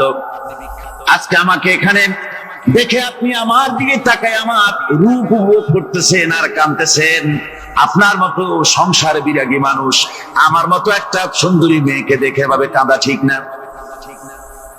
বুজুর্গ ব্যক্তি বলছেন, হেসে কহিলাম বালে করহ শ্রবণ, নেত্র ঝরে তবু হেতু ভেব না এমন, যে শিল্পী রচিল ওই সুধাংশু বদন, তাহার তরে ঝরে নেত্র নয়নে জীবন। আল্লাহর বান্দি, আমি তোমাকে দেখি কান্দি না, আমার চোখে পানি বেরিয়ে গেছে। তোমারে দেখে আমি মনে মনে ভাবলাম, এত সুন্দর করে যিনি মানুষ বানিয়েছেন, না জানি ওই আল্লাহ রব্বুল আলামিন কত বড় সুন্দর। আমার ভাইরা, সুতরাং চোখ থাকতে ওরা আল্লাহ রাব্বুল আলামিনের কুদরত ওরা দেখে নাই, কান থাকতে কোরআনের আওয়াজ ওদের কানের মধ্যে ঢোকে নাই, বিবেক থাকতে আল্লাহর দ্বীনকে বুঝতে পারে নাই, চিন্তা করতে পারে নাই। আল্লাহ রাব্বুল আলামিন বলেন, উলাইকা কাল্লানাম, এরা হলো চতুষ্পদ জানোয়ার, বালহুম আদাল। শুধু জানোয়ার না, জানোয়ারের চাইতেও নিকৃষ্ট এমনই জানোয়ার। আল্লাহ বলেন শুধু জানোয়ার না, জানোয়ারের মতো শুধু খায় জন্মের মতো। ওয়াল্লাযীনা কাফারু ইয়াতামাত্তাউনা ওয়া ইয়াকুলুনা কামা তাকুলুল আনআম। এই কাফেরগুলির কাম শুধু ফুর্তি করা, গান বাজনা, নাটক, গল্প, এই সব কাজ তাদের। নামাজ নাই, রোজা নাই, আল্লাহ চিন্তা নাই, তাহাজ্জুদ নাই, পরহেজগারি নাই, শুধু গান আর নাচ। দেখেন না ফুর্তি। এই যে 1 জানুয়ারি রাত 12টার সময় আমার ঘুম হয়ে গেল, এই যেখানে আমি ছিলাম, বিকট আওয়াজ। আমি মনে করলাম পাশের বাড়ি বুঝি ডাকাত পড়ছে। পরে বাড়িওয়ালা আমাকে বললেন যে ডাকাত না, বোধহয় এই নিউ ইয়ার সেলিব্রেট হচ্ছে, নতুন বৎসর উদযাপন হচ্ছে বোমা দিয়ে, শহরবাসীর আরামের ঘুম হারাম করে এগুলি করা হচ্ছে। এ তো গেল 1 জানুয়ারি। আর যখন আমাদের নিজেরটা যখন আসে, অর্থাৎ 1 বৈশাখ, তখন দেখছেন অবস্থা 1 বৈশাখে। এবছর আমাদের দেশে 1 বৈশাখে ঢাকায় যে দৃশ্য আমি টিভির মধ্যে দেখলাম, তাতে আমার মনে হয়নি যে 12 কোটি মুসলমানের দেশে রাজধানীতে এই দৃশ্য হচ্ছে। আমার মনে হচ্ছিল এটা বুঝি কলকাতা অথবা অন্য কোনো শহর হবে। আমি দেখলাম সমস্ত যুবক যুবতী, নারী পুরুষ, বিভিন্ন বয়সের লোক সব একসঙ্গে রাস্তায় নেমেছে, নাচতেছে। তার মধ্যে বুদ্ধিজীবী আছে, শিক্ষিত লোক আছে, সমানে নাচতেছে। আর তাদের মুখোশ পরা, বানরের মুখোশ, কুকুরের মুখোশ, শূকরের মুখোশ, ঘোড়ার মুখোশ, হাতি শিয়ালের মুখোশ, এই মুখোশ পরে এভাবে নাচতেছে। আমি চিন্তা করলাম, নববর্ষের সাথে কুত্তার মুখোশের সম্পর্ক কি? নববর্ষের সাথে পাপী শ্রীগালের মুখোশের সম্পর্ক কি? তাহলে ওরা কি বলতে চায় যে আগামী বছরটা আমরা কুত্তার ভূমিকায় অ্যাক্টিং করব, অথবা শ্রীগালের মতো ধূর্তামি করব জাতির সাথে? তারপরে কি করলো?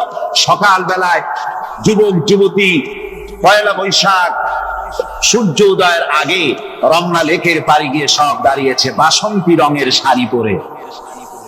তারপরে সেখানে দাঁড়িয়ে সূর্য উদয়ের পানে তাকিয়ে সকাল বেলায় ভাবে করজোর করে বলছে, এসো হে নববৈশাখ স্বাগতম হে।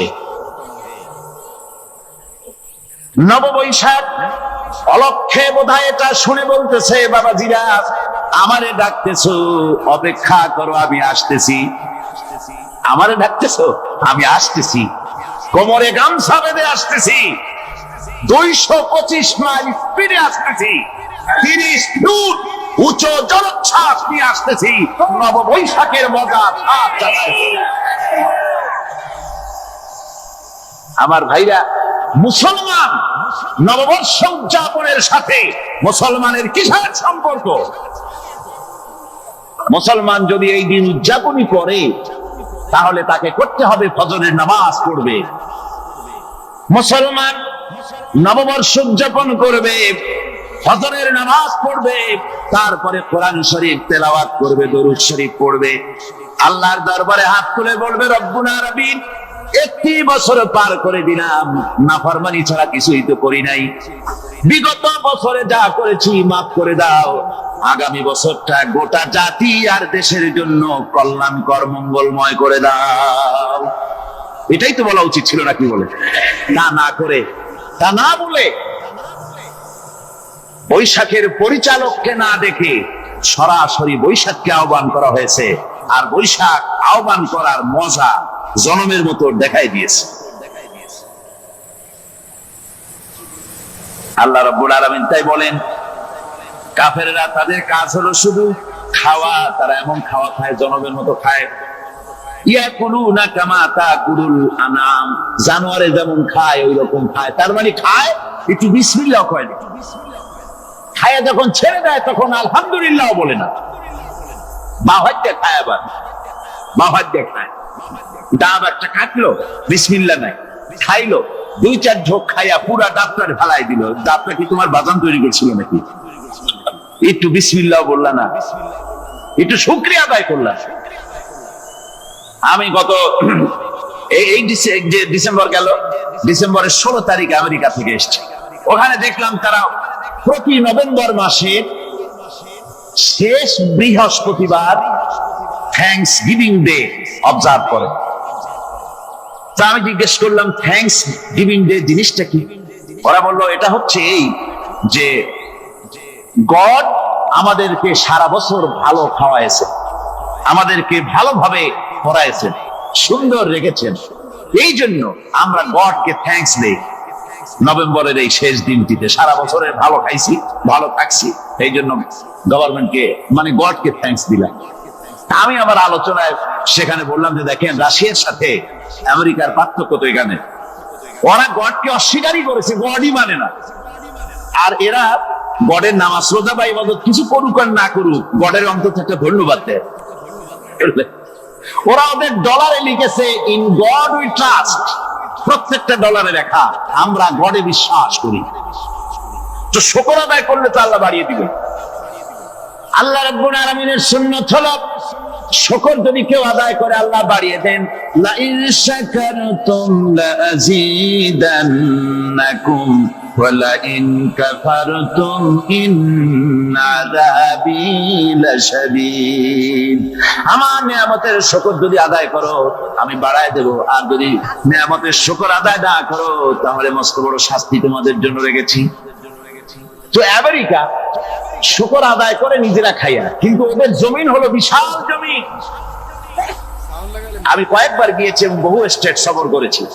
ওদের জমিন এত ফার্টাইল, জমিনে যদি রীতিমতো তারা ফসল ফলাতো, এই ফসল সারা দুনিয়ার দরিদ্র ভূমুক্ষ জনতাকে খাওয়াইয়া বাঁচাইতে পারত, কিন্তু ওরা তা করে না। ওরা করে কি? ওরা মুনাফার হার, বাজার দর ঠিক রাখার জন্য নির্দিষ্ট পরিমাণ জমিনের ফসল ফলায়, কিন্তু জমিন এতই উর্বর ওদের মেজারমেন্ট করা, মাপ করা, হিসাব করা ফসল হয় না, ফসল হয় বেশি। তখন বাড়তি ফসলকে তারা প্রতি বছর লক্ষ লক্ষ টন আলু আর গমকে তারা সমুদ্রে নিক্ষেপ করে। তাদের আলু এবং গম সেই সময় তারা নিক্ষেপ করে সমুদ্রে, যখন ইথিওপিয়া, সুদানে মানুষ না খেয়ে মরছে। পৃথিবীর বিভিন্ন দেশে মানুষ ক্ষুধার যন্ত্রণায় যখন চিৎকার করছে, আর তাদের এই চিৎকারে আকাশ বাতাস ভারী হয়ে যাচ্ছে, তখন ওরা এই কামটি করছে। তাই আমি প্রথম দিন বলেছিলাম যে রাশিয়া যেমন খান খান হয়েছে, অস্তিত্ব বিলুপ্ত হয়েছে আল্লাহর সাথে নাফরমানি করার কারণে। আপনারা বলতে পারেন কমিউনিজম কি একটা সহজ ব্যাপার? একটা বিরাট শক্তি পৃথিবীর বুকে, কত দেশ তারা ডমিনেট করতেছিল। কোন যুদ্ধ নাই, কোন রক্তপাত নাই, বিনা ধাক্কায়, বিনা বাতাসে, বিনা ঝড়ে বিশাল মহিরুহু চিৎপটাং। এটা হলো কেন? কেন হলো রাশিয়ার এই দশা? আমি লালদিঘির ময়দানে বলে গেছিলাম, আমি চিন্তা করে যেটা পাইছি সেটা হচ্ছে দুনিয়ার সমস্ত মতবাদ আল্লাহকে কোনো না কোনো প্রকারে স্বীকার করে। তার কথা মানুক আর না মানুক, আছে একটা কিছু, এতটুকু বলে যে আল্লাহ আছেন বা গড আছে বা একটা কিছু আছে। কমিউনিজম, সমাজতন্ত্র হলো পৃথিবীর একমাত্র নিকৃষ্ট মতবাদ, যে মতবাদ সরাসরি আল্লাহকে অস্বীকার করেছে, বলেছে আল্লাহ নাই, দেয়ার ইজ নো গড। তারা ধর্মকে আফিম বলেছে, আল্লাহ পাক নাই, কোন যুদ্ধ ছাড়া, কোন মারামারি ছাড়া, কোন রক্তপাত ছাড়া এই বিশাল শক্তিকে উৎকারে উড়িয়ে দিলেন তুলার মতো হয়ে। গোটা রাশিয়া তুলার মতো হয়ে, পেঁজা তুলা, ধোনা তুলার মতো হয়ে সব উড়ে চলে গিয়েছে, অস্তিত্ব বিলুপ্ত হয়ে গিয়েছে। কিন্তু আমাদের দেশের খুচরা কমিউনিস্টরা এখনো স্বপ্ন দেখে। ওই যে কালকে বলেছি, তারা বলে কলমের খোসা এটা এখনো নষ্ট করা যাবে না, এটা এখনো চালু করা হবে। এখনো চীনে আছে, এখনো কিউবায় আছে। ওই কিউবা থেকে, চীন থেকে ফিদেল কাস্ট্রোর একটু আওয়াজ শোনে, চীন থেকে মিস্টার ব্যাং না কি জানি না, ব্যাং, এর আওয়াজ শোনে, আর তাই মনে করে এ বুঝি সমাজতন্ত্রের বিজয়ের গান। না, চীন থেকে আর কিউবা থেকে যে আওয়াজ আজকে উঠতেছে, এই আওয়াজ সমাজতন্ত্রের বিজয়ের আওয়াজ নয়, এটা হলো সমাজতন্ত্রের মরণ যন্ত্রণার গোঙানির আওয়াজ। কাজী এরা দুনিয়ার বুকে শুধু আনন্দ এবং ফুর্তি করে, আল্লাহকে চিনতে তারা ব্যর্থ হয়েছে। আল্লাহ রাব্বুল আলামিন বলেন, অবিশ্বাসীদের কৃতকর্ম, তাদের কাজগুলি, তাদের কর্মফল সব নিষ্ফল হয়ে যাবে। ওয়াল্লাযীনা কাফারু আ'মালুহুম কাসারাবিন বিকিআতিন ইয়াহসাবুহুল যামআনু মা। আল্লাহ পাক বলেন, কাফের যারা, অবিশ্বাসী যারা, যারা আমাকে অস্বীকার করেছে, অবিশ্বাস করেছে, তাদের আমলগুলি হলো মরুভূমির মধ্যে মরীচিকার মতো। মরুভূমির মরীচিকা, মানুষ যখন মরুভূমির ভিতর দিয়ে যায়, পানির পিপাসা লাগে, দূরে দেখে পানি চিকচিক করতেছে, আর ওই মরীচিকা যেটাকে সে পানি মনে করেছিল, হাত্তা ইযা জাআহু লাম ইয়াজিদহু শাইআ, যেটাকে সে পানি মনে করে ছুটতেছিল, যখন কাছে গেল আল্লাহ পাক বলেন কিছুই সেখানে পায় না, শুধু মরীচিকা, বালু আর বালু। এরকম করে যারা আমার দিনকে অস্বীকার করেছে, আমাকে অস্বীকার করেছে, তারা যত ভালো কাজ করুক আর যাই করুক না কেন, তাদের কৃত কর্মগুলি এভাবে সব নিষ্ফল। এ হলো এক কথা। 2 নম্বরের কথা হলো, ওরা মনে করেছিল সমাজতন্ত্র শান্তি দেবে, কমিউনিজম শান্তি দেবে, সোশ্যালিজম শান্তি দেবে, ক্যাপিটালিজম শান্তি দেবে। এই শান্তির চিন্তা করে অগণিত মানুষকে হত্যা করে সমাজতন্ত্রের রাজত্ব যখন কায়েম করলো, 70 বছরও চলে গেল, তারপরে তারা দেখলো হাত্তা ইযা জাআহু লাম ইয়াজিদহু শাইআ, কিচ্ছুই পেল না। তারা ক্ষুধার যন্ত্রণায় মরলো, কাপড় নাই, খাবার নাই। তারা ওই রাশিয়া থেকে, চেকোস্লোভাকিয়া থেকে, যুগোস্লাভিয়া দিয়া রোমানিয়া থেকে, হাঙ্গেরি এবং পোল্যান্ড আর মঙ্গোলিয়া থেকে সেখানে সমাজতন্ত্র তাড়াতে আমরা যাই নাই। আমরা সেখানে সমাজতন্ত্রের বিরুদ্ধে তাফসীর করি নাই, ব্যাখ্যা করি নাই, বক্তব্য রাখি নাই। ওই সব দেশ থেকে সমাজতন্ত্র তাড়াইছে কে? কারা তাড়িয়েছে? না না, ওরা নিজেরাই, সেই দেশের জনগণই এটাকে উৎখাত করেছে তাদের জমিন থেকে। আল্লাহ পাক বলছেন, যারা আমার দিনকে, আমার বিধানকে যারা অস্বীকার করবে, তারা এই অস্বীকারী অবস্থায় যদি মৌত হয়, আমার সমাজতন্ত্রী কোনো ভাই যদি মাহফিলে থাকেন, কমিউনিস্ট কোন ভাই যদি মাহফিলে থাকেন, তাহলে শুনুন আল্লাহ কি বলতেছেন। আল্লাহর দিনকে, আল্লাহর কোরআন, পূর্ণাঙ্গ জীবন বিধান, অর্থনীতি আছে, সমাজনীতি আছে, রাজনীতি আছে, কথা যারা বিশ্বাস করে না, কোরআনকে শুধুমাত্র নামাজ, রোজা, হজ, যাকাত আর বেহেশত দোজখ যারা মনে করে, জীবন ব্যবস্থা মনে করে না, এই অবস্থায় যদি মারা যায়, আল্লাহ রাব্বুল আলামিন বলেন, ইন্নাল্লাযীনা কাফারু ওয়া মাতু ওয়া হুম কুফফারুন উলাইকা আলাইহিম লানাতুল্লাহি ওয়াল মালাইকাতি ওয়ান নাসি আজমাইন।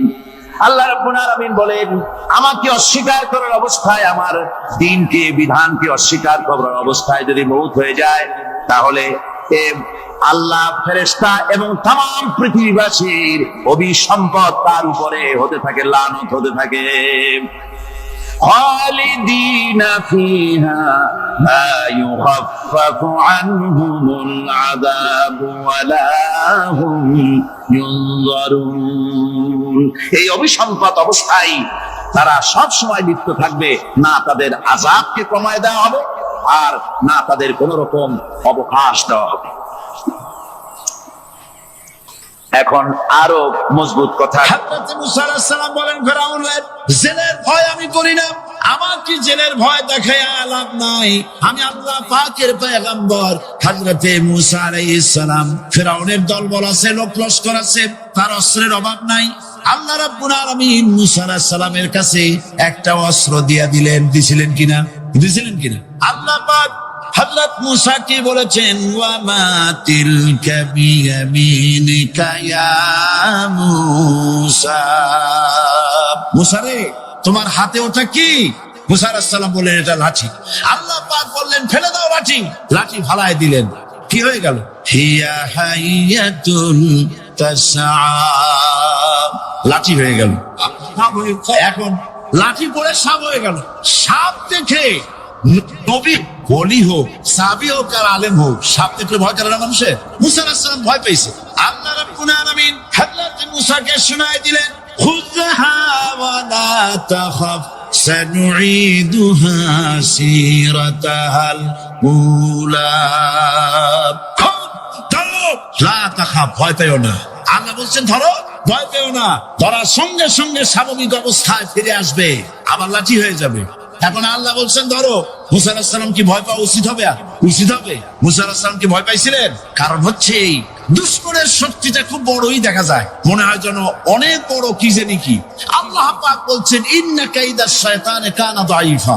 শয়তানের চক্রান্ত যতই তুমি মনে করো অনেক ষড়যন্ত্রের জাল বিস্তার হয়ে আছে, আল্লাহ কিছুই না, দাঈফা, অত্যন্ত দুর্বল। আল্লাহ পাক বললেন ধরো। মুসা আলাইহিস সালাম সাপ ধরলেন, সঙ্গে সঙ্গে লাঠি হয়ে গেল। ফেরাউন বরদাস্ত করলো না, রাষ্ট্র শক্তির পক্ষ থেকে আক্রমণ শুরু হলো। অপরাধ কি? মুসা আলাইহিস সালামের অপরাধ কি? কি অপরাধ?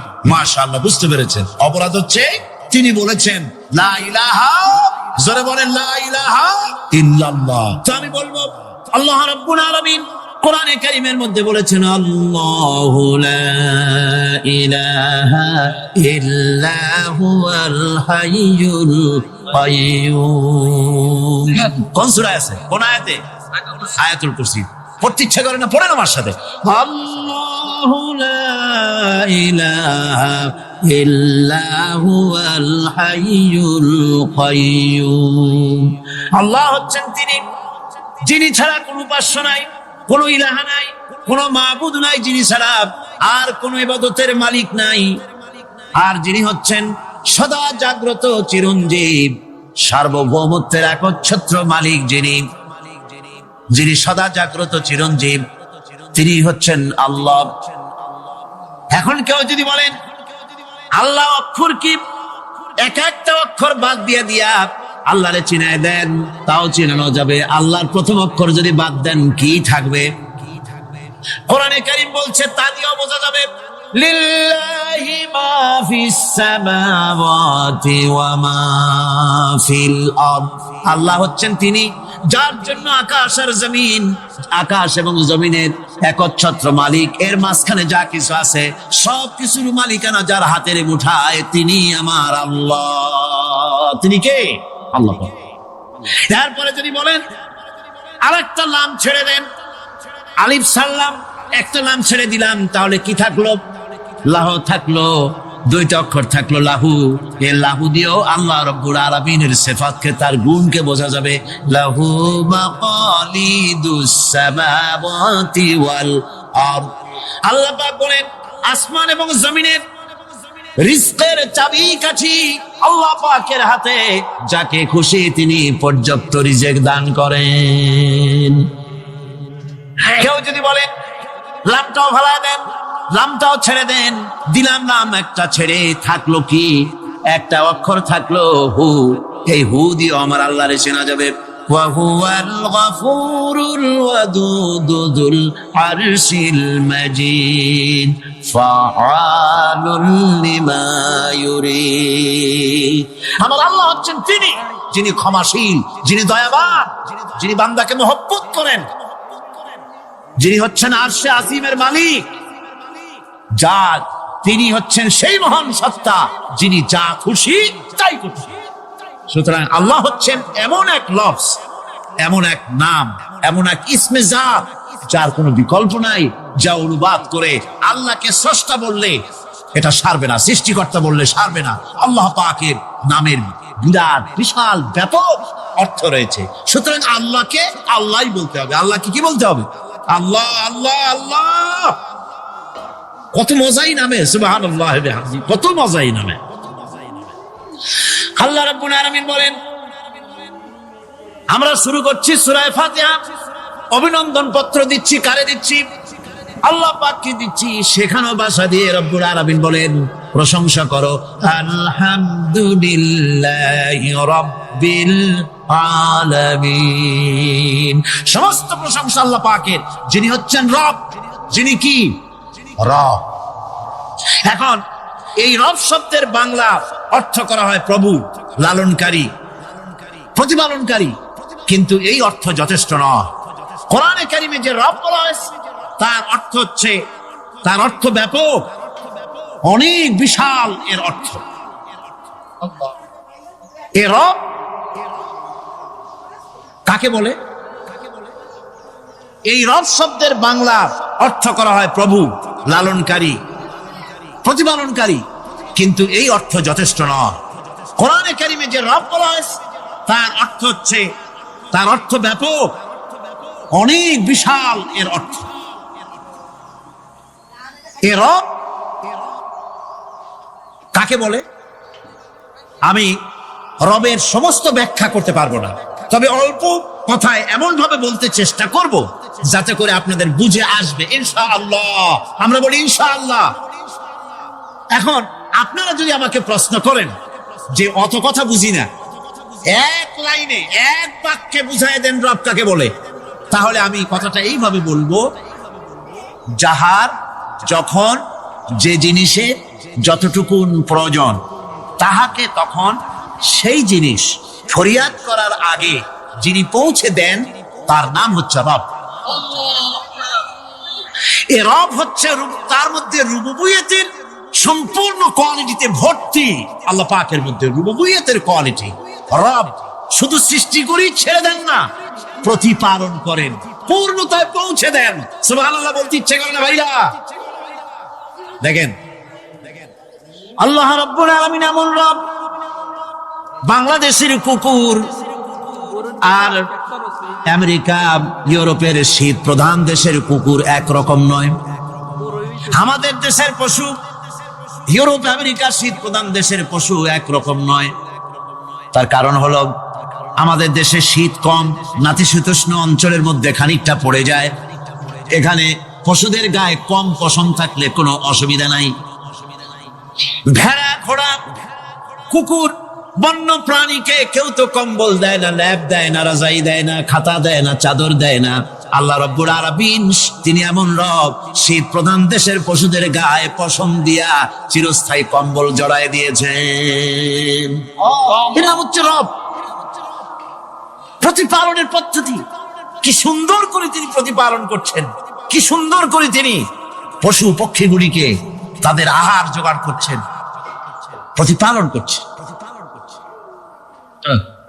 তিনি রব, মানুষকে সৃষ্টি করেছেন, আমাদেরকে সৃষ্টি করেছেন, সব প্রয়োজন মিটাইছেন, সকল প্রয়োজন মিটিয়েছেন, একটা জিনিস বাদ রাখেন।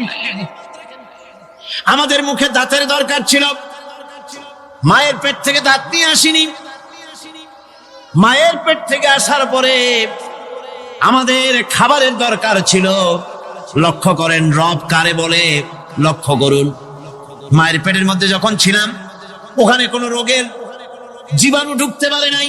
ফি করারিন মাকিন, একটি সুরক্ষিত জায়গায় আল্লাহ রাব্বুল আলামিন বাচ্চাকে রেখেছেন, যেখানে কোনো সর্দি হবে না, জ্বর হবে না, সর্দি হবে না, ব্রঙ্কাইটিস হবে না, ডায়াবেটিস হবে না, প্রেসার হবে না।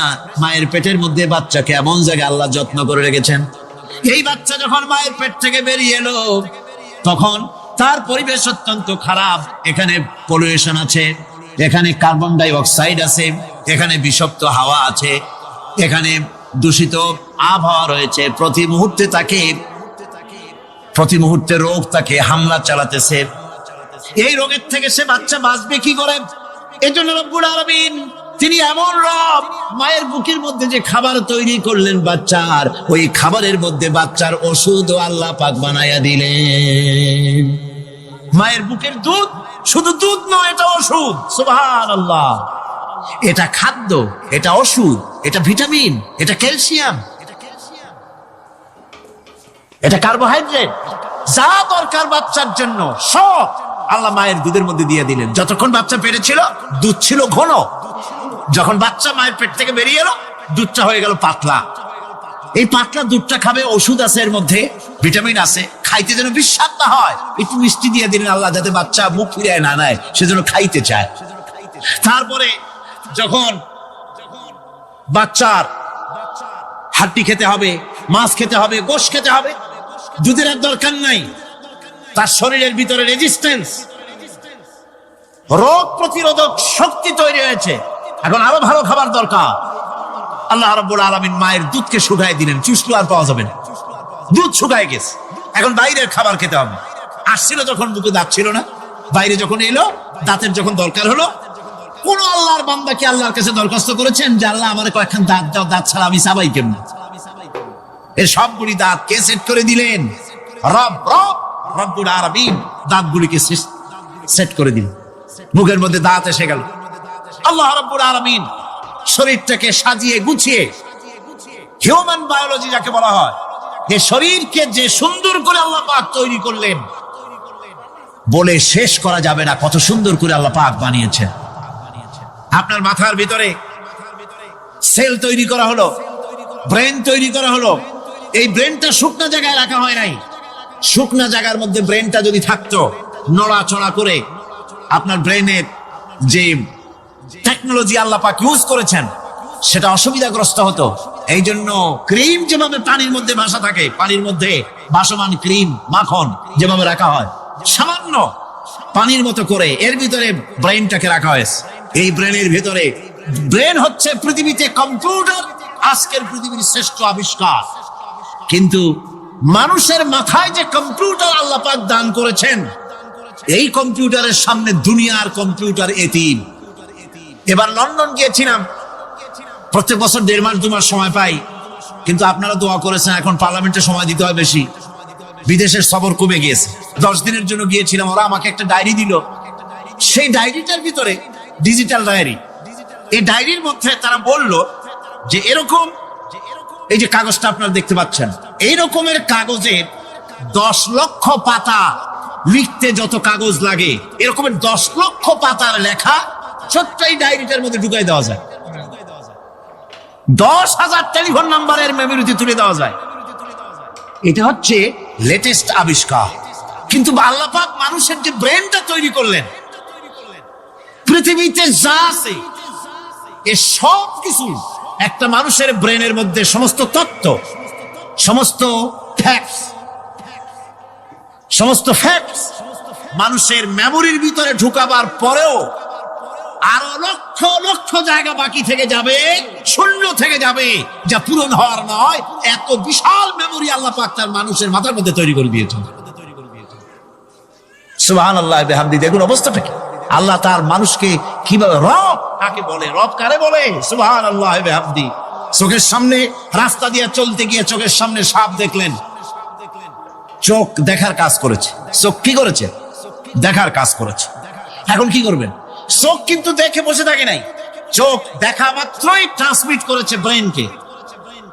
ব্রেন সাথে সাথে অ্যাকশন নিতে বলেছে হাতকে আর পাওকে। হাতে লাঠি থাকলে পিটাও, লাঠি না থাকলে পাকে বলেছে দৌড় মারো। এই যে সাপ দেখলো, চোখ এটাকে পাঠাই দিল ব্রেনকে, ব্রেন পাঠাই দিল অ্যাকশনে হাতে আর পায়ে। এতে কিন্তু 1 সেকেন্ড সময় লাগে নাই, 1 সেকেন্ডের কয়েক লক্ষ ভাগের 1 ভাগের ভিতরেই মানুষ অ্যাকশনে এসে গিয়েছে। সুবহানাল্লাহ। এর নাম হচ্ছে রব। এর নাম কি? তার অফুরন্ত সৃষ্টি। মানুষের হার্ট তৈরি করেছেন, চোখ তৈরি করেছেন। চোখে কিন্তু আমরা নেগেটিভ দেখি। চোখে আমরা কি দেখি? নেগেটিভ দেখি। এই নেগেটিভটা চোখ ক্যাচ করে ব্রেনের ভিতর থেকে পজিটিভ হয়ে কে বের করে দেয়? সুবহানাল্লাহ বিহামদি। কানে অসংখ্য শব্দ শুনি, কিন্তু কোন শব্দ তো জড়ায় যায় না। অসংখ্য শব্দ আমরা শুনি। যেমন রেডিও ঘুরাচ্ছেন, 9 ব্যান্ড রেডিও অথবা এর থেকেও বেশি ব্যান্ডওয়ালা রেডিও। আপনি যখন ঘুরাচ্ছেন কোন সেন্টার ধরার জন্য, অনেক সময় 4-5টা সেন্টার জড়ায় যায় না? জড়ায় কিনা? 4-5টা সেন্টার জড়ায় যায়, সর্বনাশ হয়ে যায়, কোনটা থেকে কোনটা শুনবেন। তো এইরকম করে আপনার কানের ভিতরে শব্দগুলি সব জড়াইয়া পাকাইয়া আপনার কানের মধ্যে একটা বিশ্রী আওয়াজ সৃষ্টি করে দিতে পারত। কে স্তরে স্তরে শব্দগুলিকে শোনার ব্যবস্থা করেছে? আপনার জিহ্বার ভিতরে হাজারো রকমের স্বাদ গ্রহণ করার জন্য একটা জিহ্বায় এতগুলি টেস্ট নেওয়ার ক্ষমতা কে তৈরি করে দিলেন? আল্লাহ রাব্বুল আলামিন। সুবহানাল্লাহ বিহামদি। তিনি হচ্ছেন রব, যিনি মানুষের প্রতিপালন সৃষ্টি করেন এবং প্রতিপালন করেন, এমনি এমনি ছেড়ে দেন। এরপরে মানুষের সব প্রয়োজন তিনি মিটিয়েছেন। মানুষের জীবন ধারণের জন্য সব থেকে বড় প্রয়োজন পানি। সবচেয়ে বড় প্রয়োজন কি? পানি। জোরে কোন কি? পানি। জীবনের জন্য পানি এবং আর্দ্রতা, এই দুটি জিনিস অপরিহার্য, এছাড়া জীবন বাঁচবে না। আমরা দেখতে পাই সমুদ্র ভরা পানি মজুদ আছে। লক্ষ্য করেন, সমুদ্র ভরা পানি মজুদ আছে, নদী খাল বিল ভরা পানি মজুদ আছে, কিন্তু এটাই তো যথেষ্ট নয়। রব হচ্ছেন তিনি, যিনি এই বিশাল বিশাল পানির মজুদ থেকে বাতাসকে যিনি বলেন, যিনি প্রতিনিয়ত বাষ্পীয় আকারে পানিগুলিকে সমুদ্র থেকে উত্থিত করেন, পানিগুলিকে উত্থিত করেন মহাকাশে। আল্লাহ পাক বলেন, আল্লাহুল্লাযী আরসালার রিয়াহা ফাতুসিরু সাহাবা। বাষ্প হয়ে পানিগুলি আকাশে উত্থিত হয় এবং মহাকাশে যাওয়ার পর এই পানিগুলি, লবণাক্ত পানিগুলি আল্লাহর মেশিনে সেগুলি মিষ্টি হয়ে যায়। জোরে কোন সুবহানাল্লাহ। পানিগুলি মিষ্টি হয়ে গেল। ওই মিষ্টি পানি আল্লাহ রাব্বুল আলামিন নাজিল করে দিলেন। এবার বৃষ্টি কণা কণা হয়ে পড়লো, ফোঁটা ফোঁটা বৃষ্টি। আল্লাহ খুঁজে দেখলেন বৃষ্টির ফোঁটাগুলি পৃথিবীর প্রতিটি কণা তালাশ করে তৃষ্ণার্ত কণাগুলিকে আল্লাহ পাক ভিজাই দিলেন। সেই জন্য তার নাম হলো রব। তিনি হচ্ছেন রব, প্রয়োজন মিটান। পানি সবচেয়ে প্রয়োজন বেশি, সেই পানি আল্লাহ পাক এভাবে সরবরাহ করলেন। জমিনের চারিদিকে নদী নালা রেখেছেন, জমিনকে আর্দ্র করেছেন, জমিনের ভিতরের পানি মিষ্টি করেছেন। টিউবওয়েল মারলে পরে, পাম্প করলে পরে ভিতর থেকে মিঠা পানি আল্লাহ পাক বের করে দেন। সুবহানাল্লাহ। এই মিষ্টি পানির ব্যবস্থা করেছেন। এরপরে তিনি ওই আল্লাহ পাক মিষ্টি পানির ব্যবস্থা করে বৃষ্টির মাধ্যমে পৃথিবীতে ফসল উৎপাদনের ব্যবস্থা করে দিলেন। পাক কোরআনে কারীমের মধ্যে বলেছেন, ওয়াজআলনা মিনাল মাই কুল্লা শাইইন হাই। পানি দ্বারাই আমি সব বস্তুকে সজীব রাখি। বৈশিষ্ট্যের দিক থেকে পানির রয়েছে অনেক গুণ, আশ্চর্য গুণ। পৃথিবীর ৭৫% হচ্ছে পানি। আকাশ থেকে অর্থাৎ চাঁদ থেকে যখন চাঁদে ভ্রমণকারীরা যখন ছবি তুলেছে, তো সেই ছবিতে ব্লু রং এসেছে বেশি, সবুজ এসেছে কম। সবুজ হলো গাছপালা, আর ব্লু হচ্ছে পানি। সমুদ্রের পানির রং হচ্ছে নীল। মানুষের শরীরের ভিতরে ৬০% পানি, গাছের মধ্যে রয়েছে পানি। পানি ছাড়া পৃথিবীর বাঁচার কোনো পথ নাই। আবার দেখেন, প্রচন্ড শীতের কারণে, ঠান্ডার কারণে যেসব এলাকায় তাপমাত্রা হিমাঙ্কের নিচে এসে যায়, সেই সব দেশে সমুদ্রের পানি আর দরিয়ার পানিগুলি বরফ হয়ে যায়। এই বরফ যখন হতে থাকে, তখন পানি তার নিজের তাপকে নিচের দিকে ছুটতে থাকে। উপরের তাপ বরফ হয়ে যায় ঠান্ডা, আর নিচে তাপ বিচ্ছুরিত করে দিয়ে পানির ভিতরে যত জলজ প্রাণী আছে আর উদ্ভিদ আছে, সবগুলিকে বাঁচায় রাখার ব্যবস্থা আল্লাহ রাব্বুল আলামিন এভাবে করে থাকে। এবার আল্লাহ রাব্বুল আলামিন বলছেন, এই পানি ছাড়া মানুষ বাঁচে না, প্রাণী বাঁচে না। পানি এমন এক জিনিস, এমন এক নিয়ামত আমি দান করলাম। আল্লাহ পাক বলেন, কুল আরাআইতুম ইন আসবাহা মাউকুম গাওরান ফামান ইয়াতিকুম বিমাইন মাইন। বলো দেখি, সবে শুকাইয়া যদি যায় এই জমিনের পানি, তাহলে হেথায় তটনির ধারা কে দিবে সবারে আনি। এই পৃথিবীর নদী নালা খাল বিল জমিনের আভ্যন্তরীণ দিকে পানিগুলি যদি আমি আল্লাহ রাব্বুল আলামিন শুকায় দেই, তাহলে আমি আল্লাহ ছাড়া এমন কে আছে যে নতুন করে আবার পানির আমদানি করে দিতে পারে? আছে কেউ? আজ পানির শূন্যতা আমাদের দেশে দেখা যাচ্ছে। পানি আস্তে আস্তে কমে যাচ্ছে, আস্তে আস্তে পানি শেষ হয়ে যাচ্ছে। কি কারণে শেষ হচ্ছে এবং কি হলে পানি পাওয়া যাবে পরে বলা যাবে ইনশাআল্লাহ। তো জীবন ধারণের জন্য যেমন পানির প্রয়োজন, জীবন ধারণের জন্য তেমন বাতাসেরও প্রয়োজন। পানি ছাড়া তো কিছু সময় চলতে পারে, পানি এবং খাদ্য ছাড়া কিছু সময় চলতে পারে, কিন্তু বাতাস ছাড়া তো এক মুহূর্ত চলে না, ঠিক কিনা? বুঝেন কিনা কথা? বাতাস ছাড়া এক মুহূর্ত চলতে পারে না। অথচ আল্লাহ রাব্বুল আলামিন এই বাতাস দিয়ে গোটা আকাশকে, শূন্য জায়গাগুলি বাতাস দিয়ে ভরে রেখেছেন, যাতে করে কারো বাতাসের কোনো অসুবিধা না হয়, শ্বাস করতে কোনো কষ্ট না হয়। প্রাণী জগৎকে বাতাস দিয়ে বাঁচিয়ে রাখার জন্য আল্লাহ পাক মহাশূন্যকে এভাবে সব এলাকা বাতাস দিয়ে ভরে রেখেছেন। এই জন্য তার নাম হচ্ছে রব। এটাই হচ্ছে রুবুবিয়তের নমুনা। আমার ভাইয়েরা, আল্লাহ রাব্বুল আলামিন পানি দিলেন, বাতাস দিলেন, খাদ্যের ব্যবস্থা করে দিলেন। শস্য শ্যামল এলাকায় আল্লাহ পাক সব জায়গাগুলিতে শস্য শ্যামল হোক অথবা উষর ধূসর মরুভূমি হোক, সারা পৃথিবী জুড়ে আল্লাহ রাব্বুল আলামিন খাবারের দস্তরখান বিছায় রেখেছেন। ওয়ামা মিন দাব্বাতিন ফিল আরদি ইল্লা আলাল্লাহি রিজকুহা। এই পৃথিবীর বুকে এমন কোন বিচরণশীল জীব নাই যেই জীবের রিজকের দায়িত্ব আমি আল্লাহ আমার নিজ হাতে গ্রহণ করি নাই। জোরে বলেন সুবহানাল্লাহ। সব রিজেক আমি ছড়ায় রেখেছি বিশ্ব জুড়ে সর্বত্র।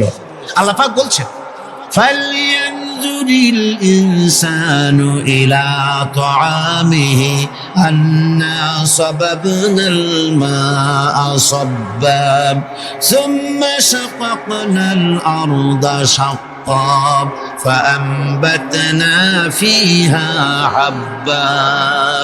আল্লাহ পাক বলছেন, মানুষের উচিত নিজ খাদ্যাদির দিকে লক্ষ্য করা, নিজের খাদ্যের দিকে লক্ষ্য করা।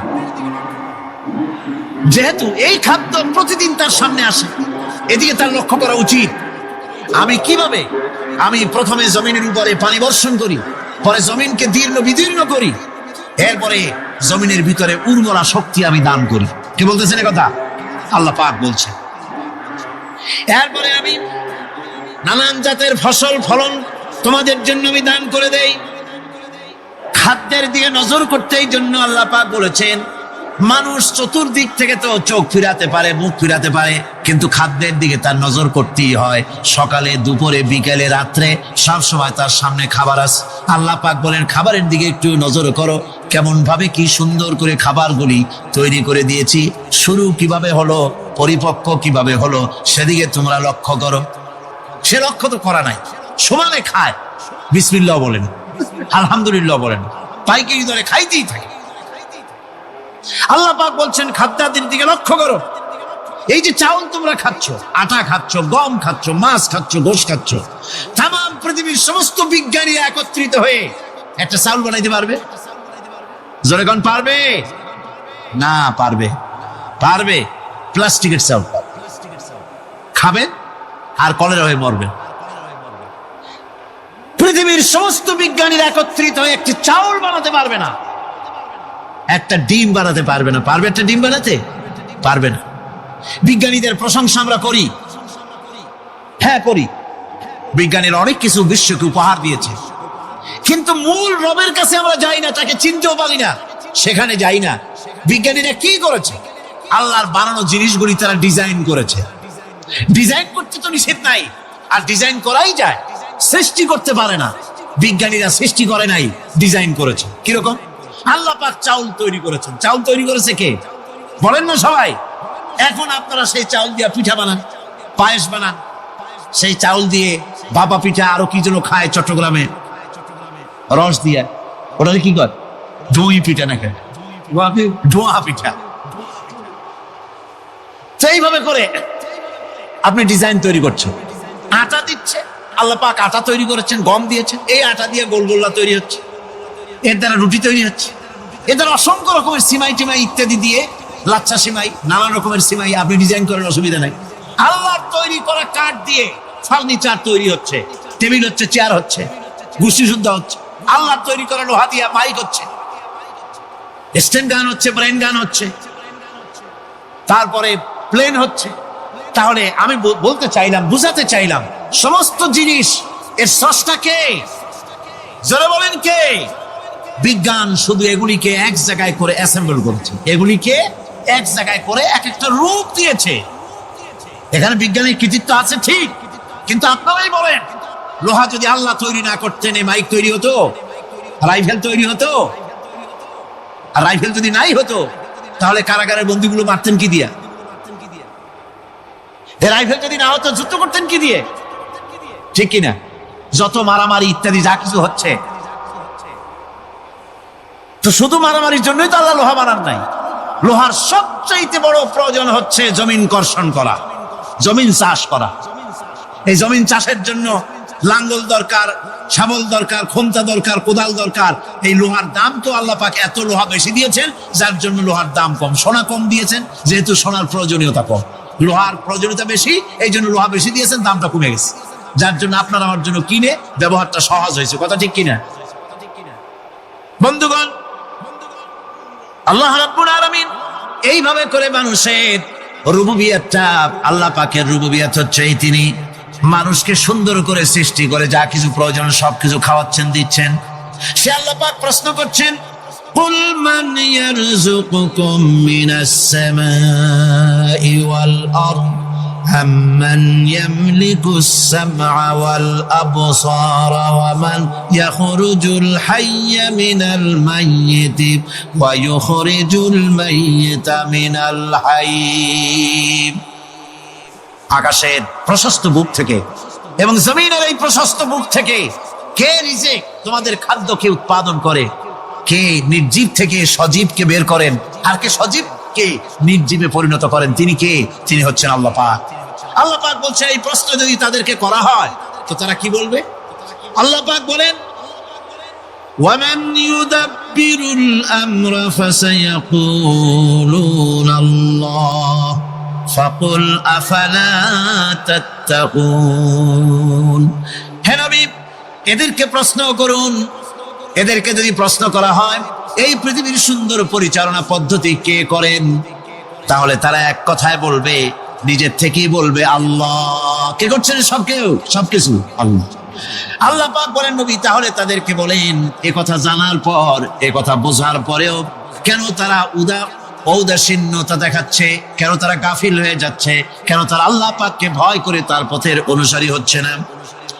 যে আল্লাহ রাব্বুল আলামিন এত কিছু করছেন, তিনি তার পরিচয় সম্পর্কে বলে দিচ্ছেন, ফাযালিকুমুল্লাহু রাব্বুকুমুল হক ফামাযা বা'দাল হক ইল্লাদ দালাল।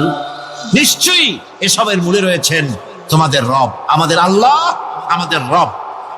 সুতরাং উজ্জ্বল সত্য প্রকাশিত হওয়ার পর গোমরাহি ছাড়া আর কিছুই বাকি থাকে না। সুতরাং যারা সত্যের পথের অনুসরণ করতে চায়, রবকে চিনতে হবে, আল্লাহ পাককে জানতে হবে এবং তাকে অনুসরণ করতে হবে, তাকে রব হিসেবে চিনতে হবে। আমার বন্ধুগণ, এটা হচ্ছে সেই রুবুবিয়াত ইলাহি যার দিকে হযরত মুসা আলাইহিস সালাম ইঙ্গিত করেছিলেন ফেরাউন যখন তাকে প্রশ্ন করেছিলেন, ফামান রাব্বুকুমা ইয়া মুসা। হে মুসা, তোমাদের দুজনের রব কে? তোমাদের রব, তোমাদের প্রভু কে? তিনি জবাব দিলেন, রব্বুনাল্লাযী আ'তা কুল্লা শাইইন খালকাহু সুম্মা হাদা। রব হচ্ছেন আমাদের তিনি, যিনি নাকি আমাদের প্রতিপালক, আমাদেরকে সৃষ্টি করেছেন এবং আমাদেরকে হেদায়েত দিয়েছেন, সঠিক পথের দিশা দিয়েছেন। এখানে হেদায়েত হচ্ছে, এখানে হেদায়েত শব্দের অর্থ হচ্ছে সৃষ্টি শুধু করেন নাই, তাকে চলার, তার খাদ্য অনুসন্ধানের, তাকে বেঁচে থাকার সবকিছুর উপকরণ, এর কমন সেন্স, এর সাধারণ জ্ঞান আল্লাহ পাক তার সাথে দিয়েছেন। তিনি হচ্ছেন রব। আচ্ছা, একটা দৃষ্টান্ত দেই। এই হেদায়েতটা কি? এই হেদায়েতটা হচ্ছে আপনাদের বাড়িতে যদি কারো বিড়াল থাকে, বিড়াল, বিড়াল বোঝেন তো না? কি বলে এটা? বিড়াল, বিলাই নাকি বলে? বিড়াল। এই বিড়াল যদি আপনাদের কারো বাড়িতে থাকে, তো বিড়ালের প্রসবকালীন অবস্থা দেখবেন, বিড়ালের প্রসব হবে, বাচ্চা দেবে। বিড়াল তখন ঘরের মধ্যে পেরেশান হয়ে ঘুরতে থাকে, একটা নিরাপদ জায়গা খোঁজে, একটা নিরাপদ জায়গা খোঁজে। প্রসব করার 2-3 দিন আগের থেকে খুঁজতে থাকে তার জন্য নিরাপদ জায়গা কোনটা। এরপরে খুঁজতে খুঁজতে প্রসবের দিন সে সত্যিকারের ঘরের মধ্যে সবচেয়ে কোনা কানা জায়গা যেটা, সেই রকমের একটা নিরাপদ জায়গা সে বেছে নিল। এরপরে বাচ্চা হলো। বাচ্চা হওয়ার পর এই বাচ্চার উপরে কেউ যেন আক্রমণ না করে, শত্রু যেন তার জায়গাটিতে না আসে, এই জন্য বাচ্চাটার তো হাত দিয়ে মায়ের মতো করে নিতে পারে না, সে আস্তে করে ঘাটটা কামড়ায় ধরে যাতে করে বাচ্চা ব্যথা না পায়। ওইভাবে করে ঘাট কামড়ায় ধরে, আজকে এই সিঁড়ির নিচে, কালকে ওই খাটের নিচে, পরশুদিন এই আলমারির কোনায়, এইভাবে বাচ্চাগুলি সরায় সরায় রেখে বাচ্চাকে প্রতিপালন করে। এই বিড়ালের হেদায়েত দিলটা কি? যিনি দিলেন তার নাম রব। তিনি হচ্ছেন রব্বুল আলামিন। সন্তান প্রতিপালনের ব্যবস্থা শুধু দুনিয়ার মানুষকেই দেন নাই, প্রাণী জগৎকেও দিয়েছেন। সুবহানাল্লাহ। বলেন বলেন, মুরগির বাচ্চা হলো, ডিমের থেকে বাচ্চা বেরোলো, এই বাচ্চাগুলি হয়েছে গতকাল, আজকে বাচ্চাগুলি আদার খাচ্ছে মায়ের সাথে। হঠাৎ করে একটা চিল এলো আর ওর মা একটা সিগন্যাল মারলো, সাথে সাথে বাচ্চাগুলি দৌড়াইয়া এমন পলান দিল, আপনি তো ভালো একাদশীর বাপেও তালাশ করে পাবে না যে মুরগির বাচ্চা পলাইলো। এখন ওই বাচ্চাটিকে এই সিগন্যাল সম্পর্কে কে অবহিত করলো যে এরকম একটা আওয়াজ শুনলে এটা ভীতির আওয়াজ, এটা সাইরেন, এটা বিপদ সংকেত, এটা ডেঞ্জার সিগন্যাল, এটা শুনলে দেখলে তাড়াতাড়ি করে আত্মগোপন করবা। কেজি গেল, কেজি গেল, আল্লাহ পাক শিখাইছেন। এখন এক শ্রেণীর বুদ্ধিজীবী তারা আবার উল্টা কথা কয়। তারা বলে কি? তারা বলে যে মুরগি বাচ্চা, এই বাচ্চা যে দৌড় মারলো, এখানে আল্লাহ এইসব কিছু নাই, নাউযুবিল্লাহ মিন যালিক। তো এখানে কি আছে? কয় যে এখানে বিষয়টা হলো এই যে এই মুরগি আর মোরগ, ওর বাপ মা, এই দুজনের মধ্যে আছে সিলের ভয়, আছে শিয়ালের ভয়। ওই ভয় ওদের মধ্যে ছিল, এই মা বাপের ক্রসের মাধ্যমে বাচ্চা আসছে, কাজে ওই ভয়, বাপের যদি কোনো রোগ থাকে, মায়ের রোগ থাকে, তো এগুলি তো বাচ্চার মধ্যেও ঢোকে। তো ভয় হোক, সুখ হোক, দুঃখ হোক, এই অনুভূতি স্বাভাবিক প্রক্রিয়ার মাধ্যমে বাচ্চার মধ্যে ঢুকছে, আর সিল দেখে আওয়াজ শুনে সে আত্মগোপন করেছে। এইটা আমি পড়িয়া আমি আমার আলোচনা এক জায়গায় বললাম বুদ্ধিজীবীদের উদ্দেশ্যে, যদি সত্যিই তাই হয়, মোরগ আর মুরগি মা বাবার মধ্যেই ভয় আছে বলে বাচ্চার মধ্যেই ভয় ঢুকছে, সেই জন্য সে আত্মগোপন করছে। তাহলে আবার মানুষের ব্যাপারে কথাটা আনি, মানুষেরা সাপের ভয় করে না মহব্বত করে? কথার জবাব দিলেন না। যখন তখন মনে হয় আপনারা সাপ বুঝি ভালোবাসেন। সাপ আমরা সকলেই ভয় পাই। মায়ও ভয় পায়, বাবাও ভয় পায়। এই মায়ের গর্ভে সন্তান এসছে, সন্তানের বয়স 2 বছর 2.5 বছর। ঘরের মধ্যে কেউ ছিল না, ঘরের মধ্যে একটা সাপ আসছে। একটা সুন্দর সাপ, দেখতে সুন্দর, কিন্তু সে সাপে কামড়ালে মানুষ মরে যায়। ওই সাপ